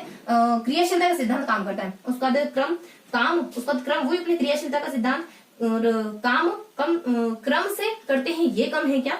और उसका तो दूसरा रहता है कि एक समस्या तो टल गई, मतलब कि इसमें समस्या समाधान का सिद्धांत काम करता है। एक समस्या तो टल गई मतलब कि टीचिंग लर्निंग मटेरियल का सिद्धांत काम करता है कि एक समस्या तो टल गई कि जो अनुशासित बच्चे, तो अनुशासन का सिद्धांत काम करता है। अनुशासित बच्चे यानी छात्र संख्या का सिद्धांत काम करता है। छात्र संख्या मतलब फिक्स होती है, इसमें छात्र संख्या का सिद्धांत काम करता है और निरीक्षण का सिद्धांत काम करता है, बच्चों को अच्छे से निरीक्षित करा जाता है। ये सारे सिद्धांत होते हैं। अध्यापक की क्षमता का सिद्धांत है, समय का सिद्धांत है, उसके बाद अपने जागरूकता का सिद्धांत है, उसके बाद अपने एक क्रियाशीलता का सिद्धांत है, उसका समस्या समाधान का सिद्धांत है, उसके बाद टीचिंग लर्निंग मटेरियल का सिद्धांत है, उसके बाद अनुशासन का सिद्धांत है, उसके बाद छात्र संख्या का सिद्धांत है, उसका निरीक्षण का सिद्धांत है। ये सारे सिद्धांत काम करते हैं इस विधि में। उसके बाद लास्ट में देखेंगे इसके क्रम के बारे में। इसका है ना सोपान क्या होते हैं, इसके क्रम या इसके सोपान क्या हो सकते हैं। इसके सोपान हो सकते हैं वाय, वो और में, यानी क्यों यहाँ से देखो वाय, वो और में, यानी YVM, ये इसके क्रम होते हैं। YVM यानी कि वो और मैं क्यों एक दूसरे को लेकर इतना है ना रंज रखें, इतना दुश्मनी का भाव रखें, इतना एक दूसरे से बदले का भाव रखें। थोड़ी सी अगर हमारे बीच में मिसअंडरस्टैंडिंग हो भी गई तो इतना कि उसको सालों दर सालों बनाए रखें, क्यों ना आपस में बात करके समस्या को सुलझा ले। तो वाय से अपना आ जाता है योजना। देखो क्या क्या था इसमें, वाय से अपने योजना आ जाता है, उसके बाद अपने वी से आ जाता है अपने व्यवस्था आ जाता है, वी से अपने व्यवस्था आ जाता है, उसके बाद एम से अपने मूल्यांकन, योजना आ जाता है, व्यवस्था आ जाता है, मूल्यांकन आ जाता है। इस तरीके से इसमें YVM यानी क्यों, वो और मैं, आपस में क्यों अपन गिला शिकवा रखे। तो ये इस तरीके की इसकी ट्रिक आ जाती है। और अब देखना है लास्ट में इसके परिभाषा के बारे में देख लिया, इसके विशेषताओं के बारे में देख लिया, इसके सिद्धांत के बारे में देख लिया, इसके अपने क्रम और सोपान के बारे में देख लिया। तो ये पूरी दल शिक्षण विधि होगी अपनी। तो दल शिक्षण विधि में क्या क्या देखा, देखो सबसे पहले PVSK यानी पाँव, पाँव इसके अपने शाहरुख खान साहब के पाँव के बारे में बात करें। दल यानी पूरा दल मिलकर उनके पाँव दबाते, तब भी उनके पाँव तो मतलब कि वो संतुष्टि का नाम ही नहीं लेते। तो यहाँ किसी परिभाषा देते हैं, परिभाषा को कहते हैं ऑल सन के द्वारा कहते हैं लचीली विधि मानी जाती है। और इसमें ना 2 से ज्यादा टीचर मिलकर पढ़ाते हैं। और इसमें ना बच्चे में एक तो लचीली मानी जाती है, 2 से ज्यादा टीचर मिलकर पढ़ाते हैं। एक और क्या जानकारी जाती है इसमें, एक और चलो ये 2 बेसिक जानकारी थी। ये है पढ़ाई में बहुत बड़ा परिवर्तन है, यानी एक बहुत बड़ा परिवर्तन है ये शिक्षण विधियों में। तो इस तरीके की अपने 2-3 बातें कहते हैं अपने ऑल सन के द्वारा। उसके बाद सेकंड इसमें विशेषताओं के बारे में बता दिया जाता है। विशेषताएं क्या होती है इसमें ना, कुछ इसकी विशेषताओं के अपने 2-3 ट्रिक आ जाती है। सबसे पहली ट्रिक अपने प्रतिनिधि, उस अपन एक समझदार व्यक्ति की बात करते हैं। समझदार व्यक्ति अपन क्या कहते हैं कि प्रतिनिधि ना, ये प्रतिनिधि सदस्य इस वजह से कमा रहा है, इस वजह से ज्ञान प्राप्ति कर रहा है ताकि साथ में मिलकर उत्तरदायित्व निभा सके, इस तरीके की बात आ जाती है। उसके बाद सिद्धांतों के बारे में कहते हैं कि टीचर है ना इतना काम कराइए, ये कम कर रहा है तुम्हारे लिए, कम से कम एक समस्या तो टल गई कि अब हमें ना अनुशासित बच्चों को देखना नहीं पड़ेगा, वो खुद ब खुद काम करते हैं। उसके बाद यहाँ बताते क्रम के बारे में, क्रम के बारे में वाई, क्यों वो और मैं आपस में इतना रंज रखें, क्यों वो और मैं आपस में इतनी गिलिया शिकवा रखें, क्यों ना एक दिन बैठ करके बातों को सुलझा लिया जाए, यानी पुरानी गुत्थियों को सुलझा लिया जाए। तो इस तरीके से अपने कुछ इसके क्रम आ जाते हैं। तो ये अपनी पूरी विधि दल शिक्षण विधि थी। दल शिक्षण विधि में अपन देख रहे हैं PVSK के द्वारा। अब अपन देखने वाला है डी से द्विभाषा विधि। द्विभाषा विधि बहुत ईजी होती है। इसमें मातृभाषा प्लस विदेशी भाषा, मातृभाषा प्लस विदेशी भाषा दोनों भाषा को इस्तेमाल किया जाता है समझने के लिए। मान लो जैसे कि टेक मैंगो, बच्चों को है ना, मान लो टेक मैंगो, टेक आम, बच्चों को ये नहीं पता था टेक यानी देना होता है, बच्चों को ये पता था कि आम यानी आम होता है। आम बच्चा है ना आम शब्द से परिचित था, यानी टेक यानी देने से परिचित नहीं था। यहाँ मान लो टेक आम समझ लो, या फिर इसको रिवर्स भी समझ सकते हैं, मैंगो आ जाता है, मैंगो दो आम दो, इस तरीके से आ जाता है। तो अपन मैंगो दो कह रहे हैं, बच्चों को मान दो बच्चा इतनी बार कह दिया कि आपने बहुत बार बच्चे के सामने जिक्र कर दिया कि आप mango mango mango mango mango, बच्चा समझ ही नहीं पा रहा है किसका जिक्र कर रहे हैं यार, मतलब कि क्या है मैंगो, मतलब बच्चे समझ ही नहीं पा रहा है कि किसकी बात हो रही। तो आपने अंततः परेशान होकर कह दिया कि अरे भाई आम दे दो, तो इस तरीके की बात होती है। तो यहाँ अपने दोनों ही भाषा को इस्तेमाल करा जाता है। जब जरूरत पड़े तो आप विदेशी भाषा थोड़ा सा दरकिनार कर दो, आपकी मातृभाषा का इस्तेमाल कर लो। तो ये विधि है ना द्विभाषा दोनों को थोड़ा इतनी रिजिड नहीं होती, ये विधि आपको दोनों भाषा को प्रयोग करने की अनुमति देती है। तो इस तरह की द्विभाषा विधि, ये विदेशी भाषा सीखने की बहुत अच्छी विधि मानी जाती है, बहुत बेहतर विधि होती है, बहुत बेहतर विधि होती है कि बच्चों को जब जरूरत है तो इस्तेमाल कर लो। अब इससे देखेंगे अपन S4 के बारे में। ये अपने देखा हल्का सा द्विभाषा विधि के बारे में। अब अपन देखेंगे हल्का सा अपन देखेंगे अब S4 के बारे में। S से अपने सूत्र भी दिया जाता है, देखो एक तो अपने S से सूत्र भी दिया जाता है, और S से अपने समवाय भी दिया जाता है, समवाय भी दिया जाता है, S से अपना सूत्र भी दिया जाता है, S से अपने एक श्रुत लेख आ जाता है, श्रुत लेख है। उसके बाद और क्या जाता है अपने एक साहचर्य भी दिया जाता है। ये चारों विधियां देखेंगे अपन। साहचर्य बहुत बेसिक जानकारी है। ये इसको है ना निगमन, ये अपने निगमनात्मक विधि के नाम से भी जाना जाता है, निगमनात्मक विधि के नाम से भी जाना जाता है इसको। ये पाठ्यपुस्तक विधि का बदलाव रूप है, पाठ्यपुस्तक का ही बदलाव रूप है। पाठ्यपुस्तक में और इसमें अंतर ये होता है कि पाठ्यपुस्तक में बड़े बड़े सूत्र होते हैं, इसमें छोटे छोटे सूत्र होते हैं। उसके बाद समय विधि के बारे में क्या जानकारी होती है, समय विधि में भी व्याकरण का ज्ञान अनुदेशन के दौरान दिया जाता है, यानी पढ़ाई के दौरान व्याकरण का ज्ञान दिया जाता है। ये भाषा संसर्ग से थोड़ी सी बेहतर विधि मानी जाती है। जो भाषा संसर्ग है ना, भाषा संसर्ग उससे थोड़ी बेहतर होती है, उससे तुलना करें तो उससे बेहतर विधि होती है, भाषा संसर्ग से थोड़ी बेहतर विधि होती है। ये अपने समाज विधि के बारे में बताया। इसके देखो ना, तो छोटे बच्चों के लिए अच्छी होती है। छोटे बच्चे ना भाषा छोटे बच्चों के लिए बेहतर होती है। छोटे बच्चे चाहते हैं कि उनको अलग से व्याकरण का एक पूरा उनके ऊपर व्याकरण का एक पूरा भार नहीं रख दिया जाए उनके सिर पर, उनको भाषा के साथ साथ सहज तरीके से व्याकरण प्राप्त। छोटे बच्चे के लिए बहुत अच्छी विधि होती है। उस बाद श्रुतलेखन विधि क्या होती है, श्रुतलेखन विधि जब सुन के लिखते हो तो लगभग श्रुतलेखन के बारे में थोड़ी सी हल्की जानकारी देखें ना, 2 व्यक्तियों को जिक्र आता है। यहाँ अपने फ्रोबेल आ जाते हैं, उसका अपने एक मारिया मोंटेसरी आ जाती है। देखो एक मोंटेसरी कहती है कि लेखन पहले आता है, पढ़ने से पहले बच्चा लिखना सीखता है। उसके बाद गांधी आते हैं और फ्रोबेल आते हैं। ये दोनों कहते हैं कि लिखने से पहले लिखना चित्रात्मकता ही है, लिखने से पहले चित्रांकन क्षमता का विकास हो जाता है। चित्रांकन यानी बच्चा चित्र बनाना पहले सीख जाता है लिखने से पहले। ये हल्की जानकारी होती है। थोड़ा सा फैक्टर और होता है कि है ना, बड़ी कक्षा में आप 10 से 15% शुद्ध लेखन करवा सकते हो, उसके बाद छोटी कक्षा में आप 5 से 10% तक शुद्ध लेखन करवा सकते हो। इस तरीके की जानकारी होती है हल्की सी। उसके बाद शुद्ध लेखन की देखो आपको अब लेखन, उसके बाद अपने साहचर्य विधि क्या होती है। साहचर्य विधि मैडम मारिया मोंटेसरी होती है।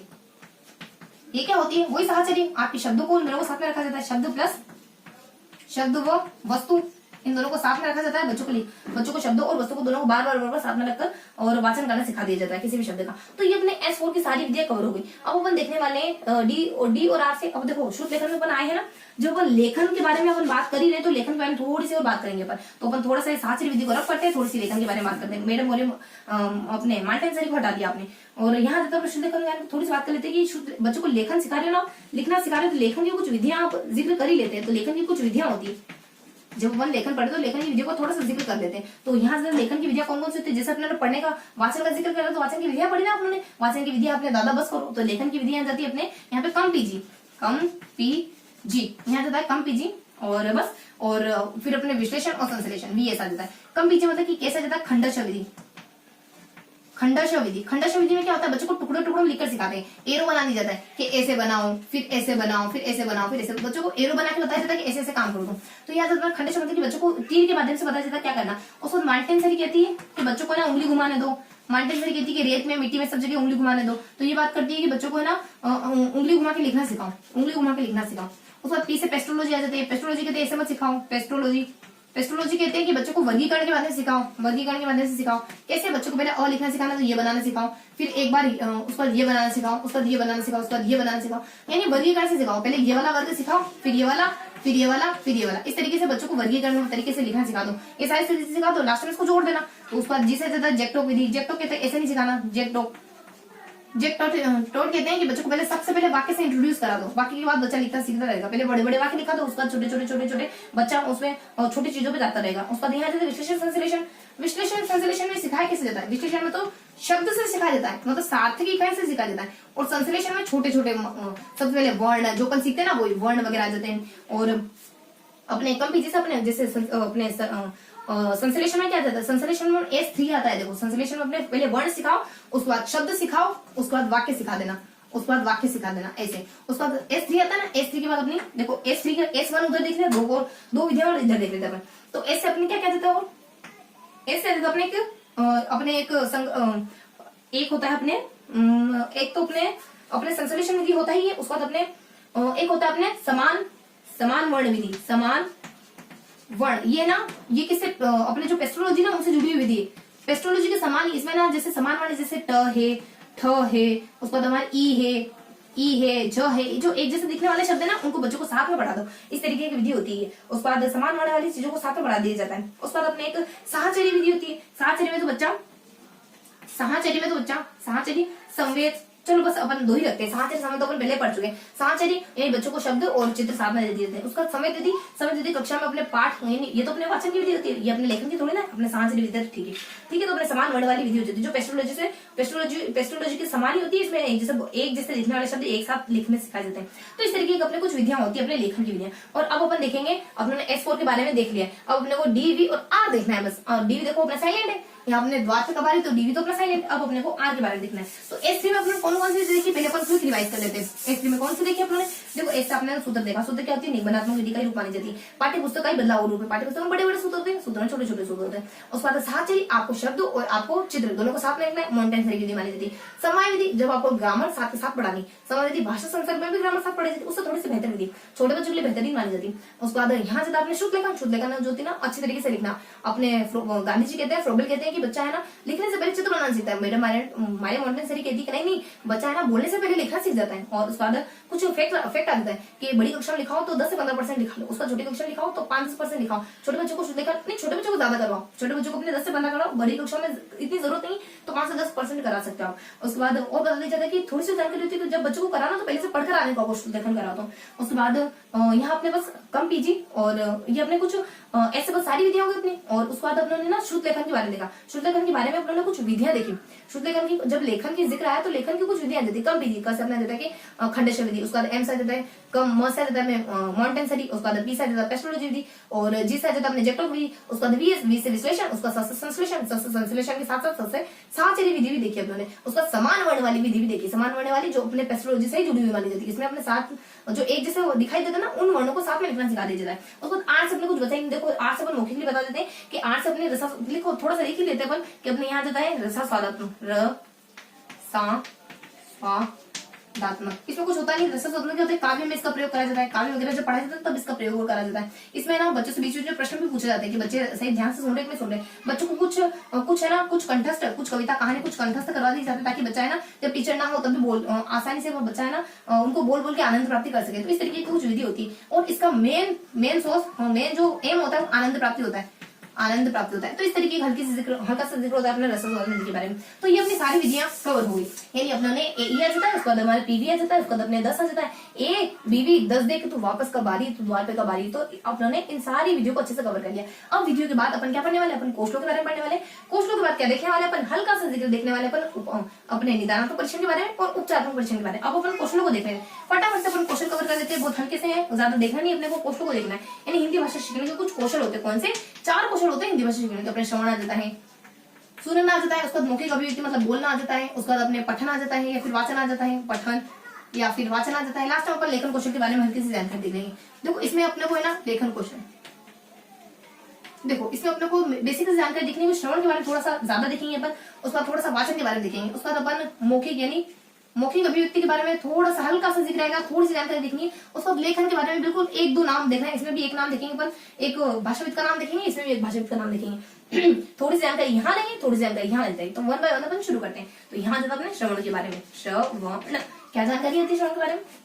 देखो बेसिक जानकारी होती है श्रवण में, अपने कैसे बताएंगे इसमें र स व, ये ट्रिक आ जाती है इसमें पूरी जानकारी बताने के लिए। फिर से इसमें परिभाषा के बारे में बताएंगे।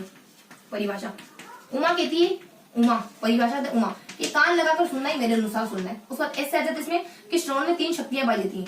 श्रवण में 3 शक्तियां होती है, कौन कौन सी, श्रवण के भीतर 3 शक्तियां पाई जाती है। वो शक्तियां अपनी अ द ब, अदब आ जाता है, अदब आ जाता है अपने। तो अ से आ जाता अपने अंतर करना, आप जो भी सुन रहे हो, जो भी आप क सुन रहे हो, म सुन रहे हो, तो क और म में अंतर करना आना चाहिए। द से अपने धारण करना, अब आपने अंतर कर तो लिया, अब उस अंतर को याद कर लो, धारण कर लो। उसका दी से बोध कर लो, उसको समझ लो कि क और म में अंतर है। तो कुल 3 शक्तियां पाई जाती। वी से मतलब कि देखो वी और यू एक जैसा दिखाई देता है ना, तो यू से अपने उद्देश्य आ जाते हैं। उद्देश्य क्या माने जा सकते हैं, श्रवण के उद्देश्य माने जा सकते हैं कि देखो मैं तुम्हें सलाह दे रही हूँ कि तुम जब भी चयन करो, जब भी साहित्य का चयन करो, देखो ट्रिक क्या जाती है कि साहित्य का जब भी तुम किताब चुनो ना, ऐसी किताब चुनो जो तुम्हें मौलिकता ला सके, तुम्हारा उच्चारण सुधार सके। तो यहाँ जाता है कि साहित्य का चुनाव, साहित्य का चयन करो, तो तब मतलब साहित्य का चयन करो तो क्या क्या बातें ध्यान रखनी है। साहित्य का चयन करो तो ध्यान रखना है हमें कि हमारा मानसिक व बौद्धिक मौलिकता ला सके, मानसिक और बौद्धिक मौलिकता ला सके हमें, व उच्चारण सुधार सके, वो उच्चारण में शुद्धता ला सके, उच्चारण में शुद्धता ला सके, उच्चारण में शुद्धता ला सके। यानी साहित्य मतलब कि आपको साहित्य पढ़ने के लिए मोटिवेट करेगी, साहित्य के प्रति आपकी रुचि क्रिएट कर देगी वाचन विधि यानी श्रवण विधि। आप अगर चीजों को सुनोगे तो उसका चयन आपको कौन सी चीजें सुननी है, कौन सी नहीं सुननी है, इसके बारे में आप में एबिलिटी विकसित कर देगी। उसके बाद आपकी मानसिक क्षमता का विकास करेगी, बौद्धिक क्षमता का विकास करेगी, आप में नवीन मौलिकता का संचार करेगी, आपके उच्चारण को शुद्ध करेगी। ये सारे इसके उद्देश्य आ जाते हैं, किसके श्रवण के उद्देश्य आ जाते हैं। उसके बाद बेसिक अपने प्रसव के बारे में देख लिया, श्रवण के बारे में देख लिया। उमा के अपने कान लगाकर शक्ति स्मृति ना जाती, अंतर करना जाता, धारण करना जाता, बोध करना जाता है। इसके उद्देश्य क्या होते हैं, आप साहित्य में इंटरेस्ट लेने लग जाते हो, आपको पता चल जाता है कौन सी बातें सुननी है, कौन सी एक कान तक आने देनी है, दूसरे कान से निकाल देनी। और यहाँ से मौखिक अपने मानसिक क्षमता का विकास होता है, बुद्धि क्षमता का विकास होता है, उसका तो मौलिकता का विकास होता है बच्चे में, उसका उच्चारण भी सुधरता है। तो अपने श्रवण के बारे में देख लिया। तो ये अपने श्रवण क्लियर हो गया। आप क्या देखने वाले अपन हल्के से अगर देखो एक बार अपन थोड़ा सा देख लेते क्या देखा अपने श्रवण के बारे में। परिभाषा उमा की परिभाषा, उसके बाद परिभाषा के बारे में देख लिया। 3 शक्तियां होती, कौन सी, अ द ब, अंतर करना, उसका द से धारण करना, उसका बी से बोध कर लेना। उसके बाद यहाँ पे देखो उद्देश्य क्या होते हैं, आप सुनना, चयन करना, कौन सी बातें सुननी, कौन सी नहीं सुननी। उसके बाद आप साहित्य में रुचि आ जाती है आपकी इस तरीके की। और उसके बाद अपने ना आपको बोलना ठीक हो जाता है, सुनते हो तो बोलना ठीक हो जाता है, उच्चारण ठीक कुछ थोड़ा अच्छा होता है। उसके बाद मौखिक के बारे में कहते हैं, देखो मौखिक, वाचन और लेखन, इनको अपन साथ में देख लेते हैं। मौखिक अभिव्यक्ति के बारे में क्या होता है, मौखिक अभिव्यक्ति क्रमण की परिभाषा थी, वो कहते हैं कि मौखिक अभिव्यक्ति मेरे अनुसार मौखिक अभिव्यक्ति क्या है कि जो भाव है, अगर भाव को आप संकेतों में व्यक्त करते हो तो वो मौखिक अभिव्यक्ति। जब आपके मौखिक अभिव्यक्ति जब अपने भाव को संकेतों में, ठीक है, अपने संकेत वही अपने बोलने वाले संकेत हो गए, तो भाव को संकेतों में व्यक्त करना, भाव को संकेतों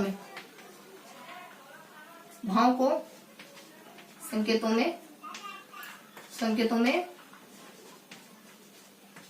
व्यक्त करना।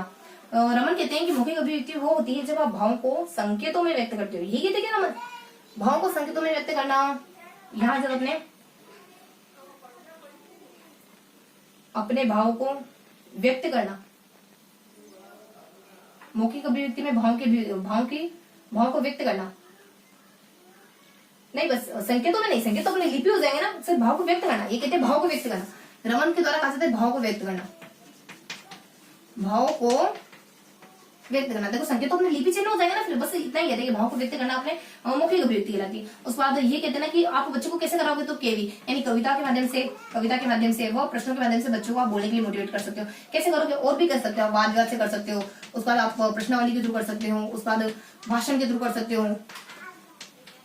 कर सकते हो, इस तरीके की कोई प्रतियोगिता होगी ना, बच्चों को बोलने के लिए मोटिवेट। अधूरी कविता दे दो, बच्चों को बोलने का कहो, उसके बाद बच्चों को कहो कि इस कहानी के, इस कविता में आगे क्या आएगा, प्रश्न पूछो बच्चे से, वाद विवाद करो, प्रश्नावली कराओ, उसके बाद भाषण वगैरह देने को। तो इस तरीके से बच्चों को स्कूल में बोलने के लिए मोटिवेट कर सकते हैं। उसके बाद वाचन, देखो इसके थोड़ा सा देखेंगे, वाचन क्या देखेंगे इसमें, पी पी पी। देखो पी से देखेंगे परिभाषा के बारे।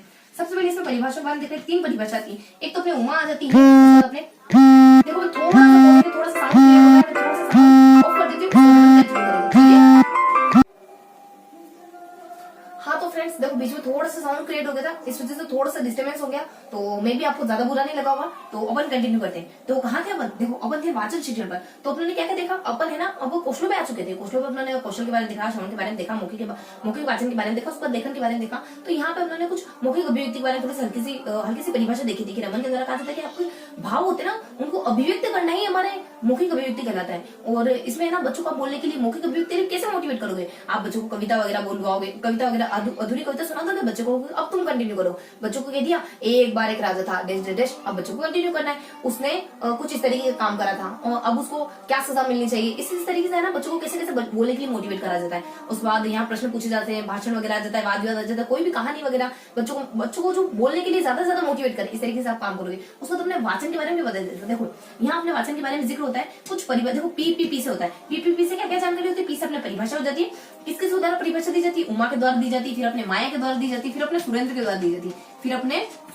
दी जाती है, इन तीनों शख्स के द्वारा परिभाषा दी जाती है। उमा क्या कहती है, देखो उमा कहती है कि जब आपको अर्थ समझ आ जाए ना, तो समझ लेना कि आपका पढ़ना हो गया। जब आपको अर्थ समझ आ जाए यानी अर्थ ग्रहण, जब आपका अर्थ ग्रहण हो जाए, आप चीजों को पढ़ रहे हो लेकिन पढ़ते जा रहे हो लेकिन कुछ पल्ले नहीं पढ़ा है, मतलब वो पढ़ना नहीं। उसके बाद माया के द्वारा कहा जाता है कि मुझे ज्यादा नहीं पता, मुझे इतना पता है कि आप लिखित मौखिक सामग्री बस पढ़ लो यानी पढ़ लो, खाली रीडिंग कर लो, मुझे इतना पता है कि बस आप रीडिंग कर लेते हो ना, तो वाचन कहलाता है। तो ये कहती लिखित यहाँ आपने लिखित या फिर मुद्रित सामग्री, इसको पढ़ने को ही ये वाचन कहती है। कौन, उमा, माया, इसको ज्यादा परिभाषा आती नहीं अपनी। और सुरेंद्र जी क्या कहते हैं कि सुरेंद्र जी के द्वारा कहा जाता है, अपने सूर्य यानी देवता कहते हैं कि मधुर वाणी में जब आप कुछ पढ़ते हो ना, तो उसी को वाचन कहते हैं। ये क्या कहते हैं, मधुर वाणी में, ये कहते हैं कि मधुर वाणी में जब आप कुछ पढ़ते हो वही तो वाचन है, मधुर वाणी में।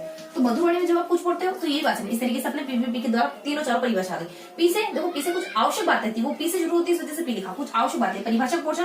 उसके बाद यहाँ जब अपने कुछ आवश्यक बातें होती है, कुछ आवश्यक बातें होती है जो अपने वाचन से संबंधित मानी जाती है। क्या यहाँ होते अपने ए, यहाँ होता है ए बी, उसके बाद पी, ए बी पी। देखो ए से क्या होता है, अर्थ ग्रहण करना, ए से हो जाता है अपने अर्थ ग्रहण करना, बी से जाता अपने बोलना, और पी से अपने पहचानना।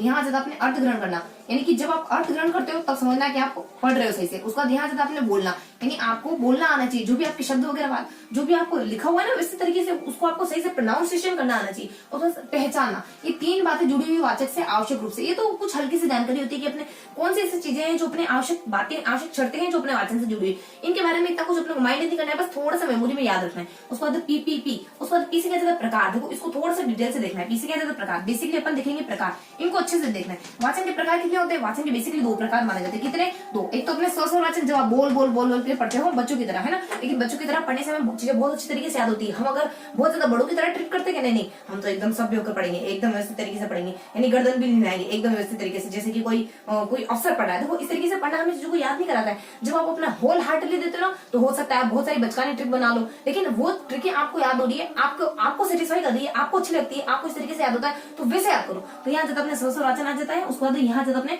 मौन वाचन। देखो स्व वाचन और मौन वाचन, ये 2 तरीके के वाचन होते हैं। अब इन 2 तरीके के वाचनों का पूरा कच्चा चिट्ठा अपन खोल के देखेंगे। तो इन 2 तरीके के वाचनों को अपन देख लेते हैं फटाफट से। देखो पीपीपी में अपन थोड़ा सा इसको रफ करते, परिभाषा देख लिया, उसके बाद कुछ आवश्यक बातें देख ली। अब पी से अपन तीसरे पी से देख रहे इसके प्रकारों के बारे में। अब इसके प्रकारों के बारे में अपन जानकारी लेंगे, इसके प्रकारों में क्या क्या रहता है। देखो अपने यहाँ तो अपने देख लिया मुखी के बारे में, अब इसके प्रकारों के बारे में देखते हैं। देखो पहला होता है अपने मुखी, पहला अपने स्व वाचन, और दूसरा हो जाता अपने सेपरेट हो जाता अपने एक श्वसनवाचन और मौनवाचन। देखो अब ये दोनों अपने रेस लगा रहे मान लो, तो इनमें सबसे पहले आ जाता है इन दोनों की विशेषताओं के बारे में बताया जाता है। यहाँ पे भी रुचि नामक लड़की होती है, यहाँ पे भी रुचि नामक लड़की होती है, वही अपने ट्रिकी तरीके से पढ़ेंगे। यहाँ पे रुचि किसी से मान लो लव कर बैठी, किसी से इश्क वगैरह कर यहाँ पे, और यहाँ पे रुचि अपनी पढ़ रही है, तो यहाँ पे क्या जाता है कि रुचि ने विविध चिन्हों का सही से उपयोग करना सीख लिया। यहाँ जाता है रुचि ने, देखो रुचि ने इसके क्या है, ये देखो सबसे पहले बता देते हैं इसकी कुछ विशेषताएं, ये क्या है अपने इसकी कुछ विशेषताएं। तो यहाँ जाता कि अपने रुचि ने विविध चिन्हों का रुचि ने विविध चिन्हों का अर्थ समझ लिया। ये अपनी ट्रिक आ जाती है इसकी विशेषताओं की। और इसी के बाद इसकी विशेषताओं की ट्रिक आ जाती है अपनी, यहाँ पर रुचि पढ़ने लिखने वाली। यहाँ पे क्या जाता है कि रुचि ने गहन अध्ययन की आदत विकसित कर ली। रुचि ने बहुत ज्यादा पढ़ा, इस वजह से उसमें गहन अध्ययन की आदत विकसित हो गई। रुचि इतनी पढ़ती गई कि आज वो ना मतलब बहुत ज्यादा गहन चिंतन करने लगी। तो रुचि ने इतना पढ़ा, इतनी पढ़ाई करी उसने, इतना पढ़ा कि उसमें गहन चिंतन की आदत विकसित हो गई। गहन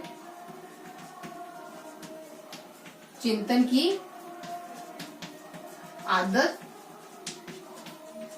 विकसित हो गई। देखो ये दोनों इसकी ये बताता है ना, ये है इसकी विशेषता है। देखो क्या जाता है, देखो रुचि यानी कि ये आपको पढ़ने में रुचि क्रिएट कर देगा। ये आपको अलग अलग तरीके से अलग अलग टोन में पढ़ना सिखाएगा। यहाँ आइए, यहाँ हो ना, कितनी देर से बुला रही हूँ, तो अलग अलग तरीके से, यानी एक ही वाक्य को विविध तरीकों से पढ़ने का फ्लो बताएगा आपको कि कैसे एक ही वाक्य को अलग अलग तरीके से पढ़ा जाता है। उसका चिन्ह आपको विराम चिन्हों का ज्ञान करा देता है। उसका अर्थ यानी आप पढ़ करके अर्थ समझने लग जाते हो। तो इस तरीके की इसकी विशेषता होती है। मौन वाचन की क्या विशेषता होती है, इसमें भी आप रुचि लेने लग जाते हो, पढ़ाई में रुचि लेने लग जाते हो। उसके बाद इतना पढ़ना, यानी आप इसमें कोई लिमिटेशन नहीं है, आप अनलिमिटेड पढ़ सकते हो। देखो कहते हैं ना कि स्वामी विवेकानंद ने 700 या कितने 700-800 पन्ने पढ़ने थे वो 1 घंटे में, वो किताब भी नहीं खोलते थे। देखो ये चीजें ना हमें ऐसा लगता है कि चीजें हेपट नहीं होती नहीं, लेकिन देखो जो चीज हमारे तर्कों की कसौटी पर खरी नहीं उतर सकती ना, इसका मतलब ये नहीं है कि वो चीज होती नहीं है। जो चीज अपन आंखों से अपनी सेंसेस इंद्रियों से फील नहीं कर सकते, इसका मतलब ये थोड़ी ना कोई चीज एग्जिस्ट नहीं करती। हो सकता है आपकी इंद्रियों से परे भी कुछ चीजें होती हो, यानी हम अनुभव नहीं कर पा रहे, इसका मतलब हम क्या सर्वव्यापी जो हम सब अनुभव कर पाएंगे। हमारे अनुभव से, हमारे तर्क की कसौटी से परे भी बहुत सारी चीजें होती है। तो हमें ये मान के उन्हें एक्सेप्ट करना चाहिए कि हम इतना सक्षम नहीं है कि सारी चीजों को अपन जान सके। तो बहुत सारी चीजें ऐसी होती है जो हमारे दायरे से बाहर होती है, लेकिन वो एग्जिस्ट कर रही होती है। तो ऐसी कुछ यूनिवर्सल पावर होती होगी, कुछ यूनिट ट्रिक्स होती होगी इस तरीके से पढ़ने की, तो उसको ना हमें रिलाई करना चाहिए, क्योंकि यकीन में बहुत पावर होती है, यकीन की दुनिया कायम है। यहाँ तक रुचि आ जाता है और इतना पढ़ा कि उसमें गहन चिंतन, यानी इससे क्या होता है, बच्चों में गहन चिंतन की पावर विकसित हो जाती है। उसको आदत आप में साफ सुथरा तरीके से पढ़ने की आदत विकसित होती है। दोनों की विशेषता हो जाती है। यहाँ तक दोनों बराबर है इसमें। उसके बाद यहाँ जाते इसकी विशेषता, अब आ जाते इसके उद्देश्य के बारे में। उद्देश्य भी दोनों साथ में चलेंगे, दोनों के उद्देश्य आएंगे। देखो यहाँ क्या था, फिर अपने वही रुचि इसी तरीके की लड़की होती है। देखो चिन्ह मतलब कि यहाँ जाता अपने, चलो फिर देख लेते हैं कि उद्देश्य क्या होते हैं। इसके उद्देश्य होते हैं कि रुचि होती है ना, और यहाँ पे भी अपने वही रुचि नामक लड़की है कि रुचि का जो शब्द भंडार है रसीले और भावात्मक शब्दों से भरा है। क्या जाता अपने रुचि का शब्द भंडार भावात्मक व रसीले शब्दों से भरा है। रसीले मतलब कि बहुत मीठे मीठे प्यारे प्यारे कोयल जैसे, रसीले शब्दों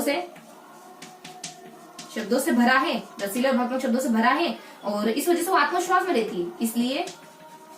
इसलिए वो आत्मविश्वास में रहती रहेगी। उसके पास इतना बड़ा शब्द भंडार है। यहाँ पे भी कोई, अब यहाँ पे तो हमेशा पढ़ने वाले आएंगे, यहाँ पे एकदम मस्त घुमक्कर से व्यक्ति आएंगे। देखो रुचि एक बार तो अपने लव कर रही, चिन्ह मतलब कि उसको पता है कि ये चिन्ह किसका होता है, ये किसका होता है, ये किसका होता है, उसको चिन्हों के बारे में पता है ना। तो देखो आप तो समझ गए होंगे, बहुत ज्यादा एडवांस है। तो यहाँ जब अपने चिन्ह देते हैं, उसका अपने उद्देश्य देते हैं। रुचि का जो शब्द भंडार है वो रसीले मतलब बहुत मीठे मीठे प्यारे प्यारे शब्दों से भरा हुआ है, और शब्द भंडार उसका भावात्मक और रसीले शब्दों से भरा हुआ है। इस वजह से कॉन्फिडेंस में रहती है। और यहाँ मौनवाचन विचार पढ़ा को रुचि देते हैं। देखो मैं कहती हूँ अगर आपको शब्द भंडार बढ़ाना है तो स्वाध्याय करो। तो यहाँ जाता है कि आपकी स्वाध्याय की आदत, स्वाध्याय और ज्ञानार्जन की आदत क्या कर सकती है, स्वाध्याय और ज्ञानार्जन की आदत आपके शब्द भंडार को बढ़ा सकती है। वो भी सक्रिय शब्द भंडार को बढ़ा सकती है। शब्द भंडार वो भी कैसा शब्द भंडार जो सक्रिय आप यूज में ले सकते हो। ऐसा नहीं कि बस पढ़ा हुआ है, आपको पता ही नहीं कि क्लिष्ट का अर्थ क्या होता है, लेकिन क्लिष्ट शब्द आप प्रयोग ही नहीं कर सकते, आपको क्लिष्ट का अर्थ नहीं पता है। तो आपको मतलब कि ऐसा शब्द भंडार देखिए जिसको आप डेली यूज में ले सकते हो, थोड़ा इजी है। उसके बाद आदत स्वाध्याय की आदत शब्द भंडार का विकास कर सकती है। शब्द भंडार का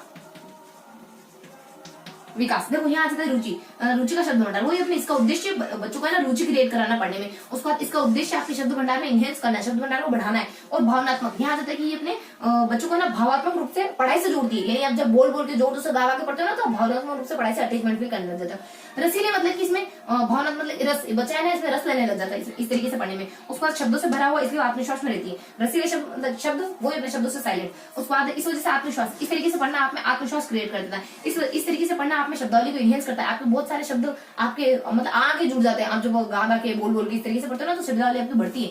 उसका ध्यान जाता है कि स्वाध्याय, इससे स्वाध्याय आप में स्वाध्याय की आदत विकसित होती है। मौन वाचन में इसका उद्देश्य देखो, अपन उद्देश्य देख रहे हैं यहाँ पे अपनी विशेषता देखिए, यहाँ पे अपने उद्देश्य देखिए अपना। और यहाँ से अपने स्वाध्याय की आदत विकसित होती है। उसके बाद आप बहुत सारा ज्ञानार्जन कर सकते हो इस तरीके से आपकी साफ सुथरे पढ़ने की आदत विकसित होती है। उसके बाद सक्रिय शब्द भंडार में बढ़ोतरी होती है। दोनों के मौन उद्देश्य यहाँ तक दोनों बराबर है। अब हमारा मौन वाचन आगे दौड़ लगा देगा इसमें। अब ये हमारा शब्द भंडार यहाँ पे मौन आ जाएगा, यहाँ नील आ जाएगा, यहाँ पे नील बटा सन्नाटा, यहाँ कुछ नहीं आएगा। अब यहाँ जाता मौन। देखो मौन वाचन में क्या क्या होता है, मौन वाचन के लाभ भी पढ़ेंगे, मौन वाचन के महत्व भी पढ़ेंगे, मौन वाचन के प्रकार तक देखेंगे अपन। तो देखो इसके लाभ क्या देते हैं, देखो इसके लाभ आ जाते हैं मौन वाचन के क्या लाभ हो सकते हैं। मौन वाचन के लाभ होते हैं कि मौन वाचन जो है ना, देखो इसी ट्रिक को कंप्लीट करेंगे अपन। उसी अपने स्वाध्याय वाली होगी ना, देखो अभी थोड़ा सा बाकी इसमें, और अभी तो इसके बहुत ज्यादा उद्देश्य इसके एक और आ जाता है कि अगर तेज प्रभाव से तुम अपना होमवर्क भी अच्छे से करो, होमवर्क को लिखना भी चाहते हो और होमवर्क को समझना भी चाहते हो ना, तो थोड़ा सा माइंड को रिलैक्स करो, थोड़ा सोया करो, रात को मोबाइल में चलाया करो। इस तरह की ट्रिक है अपनी कि अगर तुम तेज प्रभाव से अपना होमवर्क, देखो ट्रिक क्या जाती है अपने, देखो ट्रिक है थोड़े से शब्द ऊपर नीचे होंगे लेकिन मूल थीम मैंने आपको बता दी कि तेज प्रभाव से अगर HW यानी होमवर्क, तेज प्रभाव से होमवर्क का ज्ञान लेना चाहते हो प्लस अर्थ समझना चाहते हो, प्लस अर्थ भी समझना चाहते हो, तो किसकी विश्राम की आदत आत्मसात कर लो। तुम विश्राम की आदत थोड़ी आत्मसात कर लो, विश्राम की आदत आत्मसात करो, थोड़ा सोया करो रात को, तो तुम अच्छे से होमवर्क भी कर लोगे, उसको समझ भी पाओगे तुम। तो तेज यानी बहुत तेज गति से पढ़ना इसका उद्देश्य होता है। देखो ये उद्देश्य अपने कंटिन्यू हो रहे हैं, इसके लाभ भी पढ़ेंगे लेकिन ये तो उद्देश्य में बहुत आगे चलता है, बहुत है इसके उद्देश्य। तो अपने तेज प्रभाव यानी आप है ना बहुत तेज फास्टली पढ़ सकते हो। उसके बाद इसमें इस तरीके से पढ़ना बहुत ज्यादा प्रभावी होता है। इस तरीके से पढ़ने के बाद आपको होमवर्क देना, बच्चों को होमवर्क करने में कोई जोर नहीं आता। और यहाँ जाता कि ज्ञान, इससे अपने ज्ञान के दायरे बहुत बढ़ जाते हैं। आप अगर मौन वाचन करना सीख गए ना तो आप कितनी बुक्स पढ़ लोगे, आप है ना पाठ्यक्रम के इतर भी बुक्स पढ़ने लग जाओगे। उसके बाद अर्थ यानी इस तरीके से पढ़ करके आप बहुत जल्दी अर्थ समझने लग जाते हो। यानी विश्राम, ये इस तरीके से पढ़ना आपके माइंड को शांत करता है। ये देखो एक तरीके का मेडिटेशन ही तो है। यहाँ से देखो हम जब कितने भी हम थके हुए क्यों ना, जब हम व्यवस्थित तरीके से अपने साथ ईमानदारी रख के पढ़ रहे होते हैं ना तो थकावट नहीं होती। थकावट कब होती है, जब हम उल झुल तरीके से पढ़ रहे हैं, वो अधूरा पढ़ा है और ये अगला पढ़ने बैठ गए हैं, यहाँ पे भी अपने 2-5 मिनट लगाए, फिर अपना मन इस तरफ मोबाइल की तरफ जा रहा है, फिर अपन थोड़ा सा नोटिफिकेशन चेक करते हैं, फिर अपन देखते हैं कि अब पढ़ लेते हैं, अब दूसरा सब्जेक्ट पढ़ लेते। इस तरीके से पढ़ते हो ना तो आपको माइंड इतना डिप्रेस्ड फील करता है। आप एक सब्जेक्ट लेके बैठो, उसको थोड़ा सा क्लियर करते, जितना समझ आए उतना पढ़ा, उसको रिवाइज करा, देन नेक्स्ट पे मूव करा, थोड़ा सा पढ़ा, उसको रिवाइज करा, देन उसको साथ में दोहराया। इस तरीके से पढ़कर ना व्यवस्थित तरीके से तो सेटिस्फेक्शन फील होता चलेगा, हाँ कि मैंने इतना पढ़ा, इतना व्यवस्थित तरीके से पढ़ा, अब मैं ये पढ़ा। अपने आप से झूठ मत बोलो, अपने आप से कहो कि ये मेरे से याद नहीं हुआ, ये मेरे से कच्चा याद है, यहाँ शायद कुछ आता है, यहाँ मैं डैश बोलती हूँ। देखो मैं भी कहती हूँ ना, देखो जब भी कुछ मेरे को लगता है कि यहाँ पे कुछ नहीं, देखो ईमानदारी बहुत बड़ा वैल्यू होती है, बहुत बड़ी वर्चू होती है ईमानदारी। अगर आप यूँ कह देते हो कि कुछ और, अपने आप से झूठ बोलते हो, देखो अपने आप के लिए ईमानदार होना बहुत बड़ी बात होती है। अगर मैं कुछ कह दूं कि यहाँ पे कुछ और आता है, या फिर मेरे को जब नहीं आता है तो मैं कहती हूँ यहाँ पे कुछ डैश वगैरह आता है, या फिर अपन नेक्स्ट वीडियो में देखेंगे, तो अपन किसी भी तरीके से अपने साथ ईमानदारी बरतो। अगर आप अपने साथ ईमानदारी नहीं बरत सकते ना तो आप दूसरों के साथ भी बेईमानी होगी। देखो बेईमानी हमारे भीतर बुराई को जन्म पैदा करती है। फिर अपन जब बुरी मतलब ये बुराई के रास्ते पर चलने लग जाता है ना, फिर सारे बुरे गुणों में आने लग जाते हैं, फिर अपन झूठ भी बोलने लग जाते हैं, फिर अपन मतलब कि पढ़ाई को छोड़ करके दूसरे और मूव ऑन करने लग जाते हैं। इस तरीके से सारे बुरे अवगुण हमें धीरे धीरे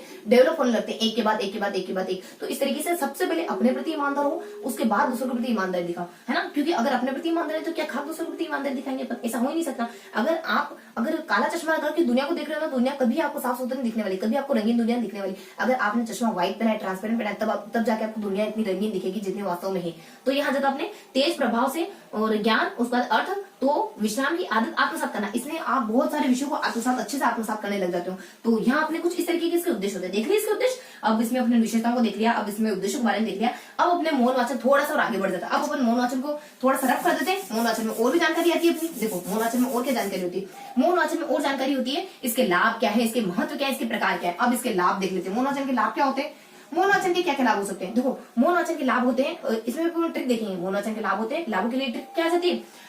मौन वाचन के अपन प्रॉफिट के लिए ट्रिक लगाते हैं कि यहाँ अपने लाभ क्या क्या हो सकते हैं। मौन वाचन के लाभ हो सकते हैं अपने कि मोनाचन के प्रॉफिट बेस तो अपन जानते हैं, मोनाचन वो सारी चीजें होती है अपनी कि मोनाचन अपने को गहनता से अध्ययन करने के लिए मदद कर देता है और मोनाचन से अपन इंटरेस्ट लेने लग जाते हैं। मोनाचन हमें बहुत ज्यादा विषय पढ़ने के लिए रास्ते खोल देता है। इस तरीके से मोनाचन के अपने कुछ प्रॉफिट हो सकते हैं, लेकिन फिर भी अपन थोड़ा सा व्यवस्थित तरीके से देखें तो मोनाचन के अपने लाभ हो सकते हैं।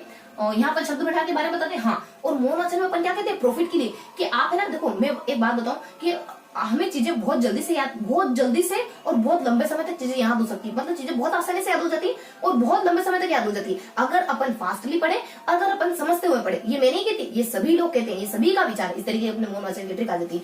देखो ये बात सच है कि अगर आप चीजों को समझते हुए पढ़ते हो प्लस फास्टली पढ़ते हो, देखो फास्ट पढ़ना बहुत जरूरी है। अगर आप धीरे पढ़ोगे ना तो चीजें बिखर जाएगी, तितर बितर हो जाएगी। यानी आपने फर्स्ट परिभाषा देखी, फिर आप 2-5 मिनट बाद बहुत ज्यादा गैप कर लिया आपने 2-5 मिनट की, फिर देख रहे हो इसकी प्रकृति क्या है, फिर इसका नेचर क्या है, तो आपके माइंड में वो सारी चीजें एक यहाँ एक यहाँ एक यहाँ इस तरीके से चीजें कभी आपको कंबाइन याद नहीं आएगी, उनको एक दूसरे से लिख कर फटाफट चीजें याद आएगी। तो लाभ क्या आ जाते हैं अपने, देखो लाभ आ जाते हैं कि ज्ञान को आसानी से याद करा जा सकता है, ज्ञान आसानी से याद हो जाता है, प्लस लंबे समय तक मस्तिष्क में बना रहता है, लंबे समय तक मस्तिष्क में रहता है, लंबे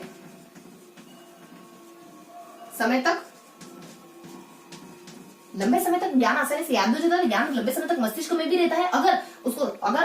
अगर फास्ट प्लस समझते हुए प्लस फास्ट पढ़ा गए प्लस तेज पढ़ा गए। ये मैंने की थी, सभी का विचार, ये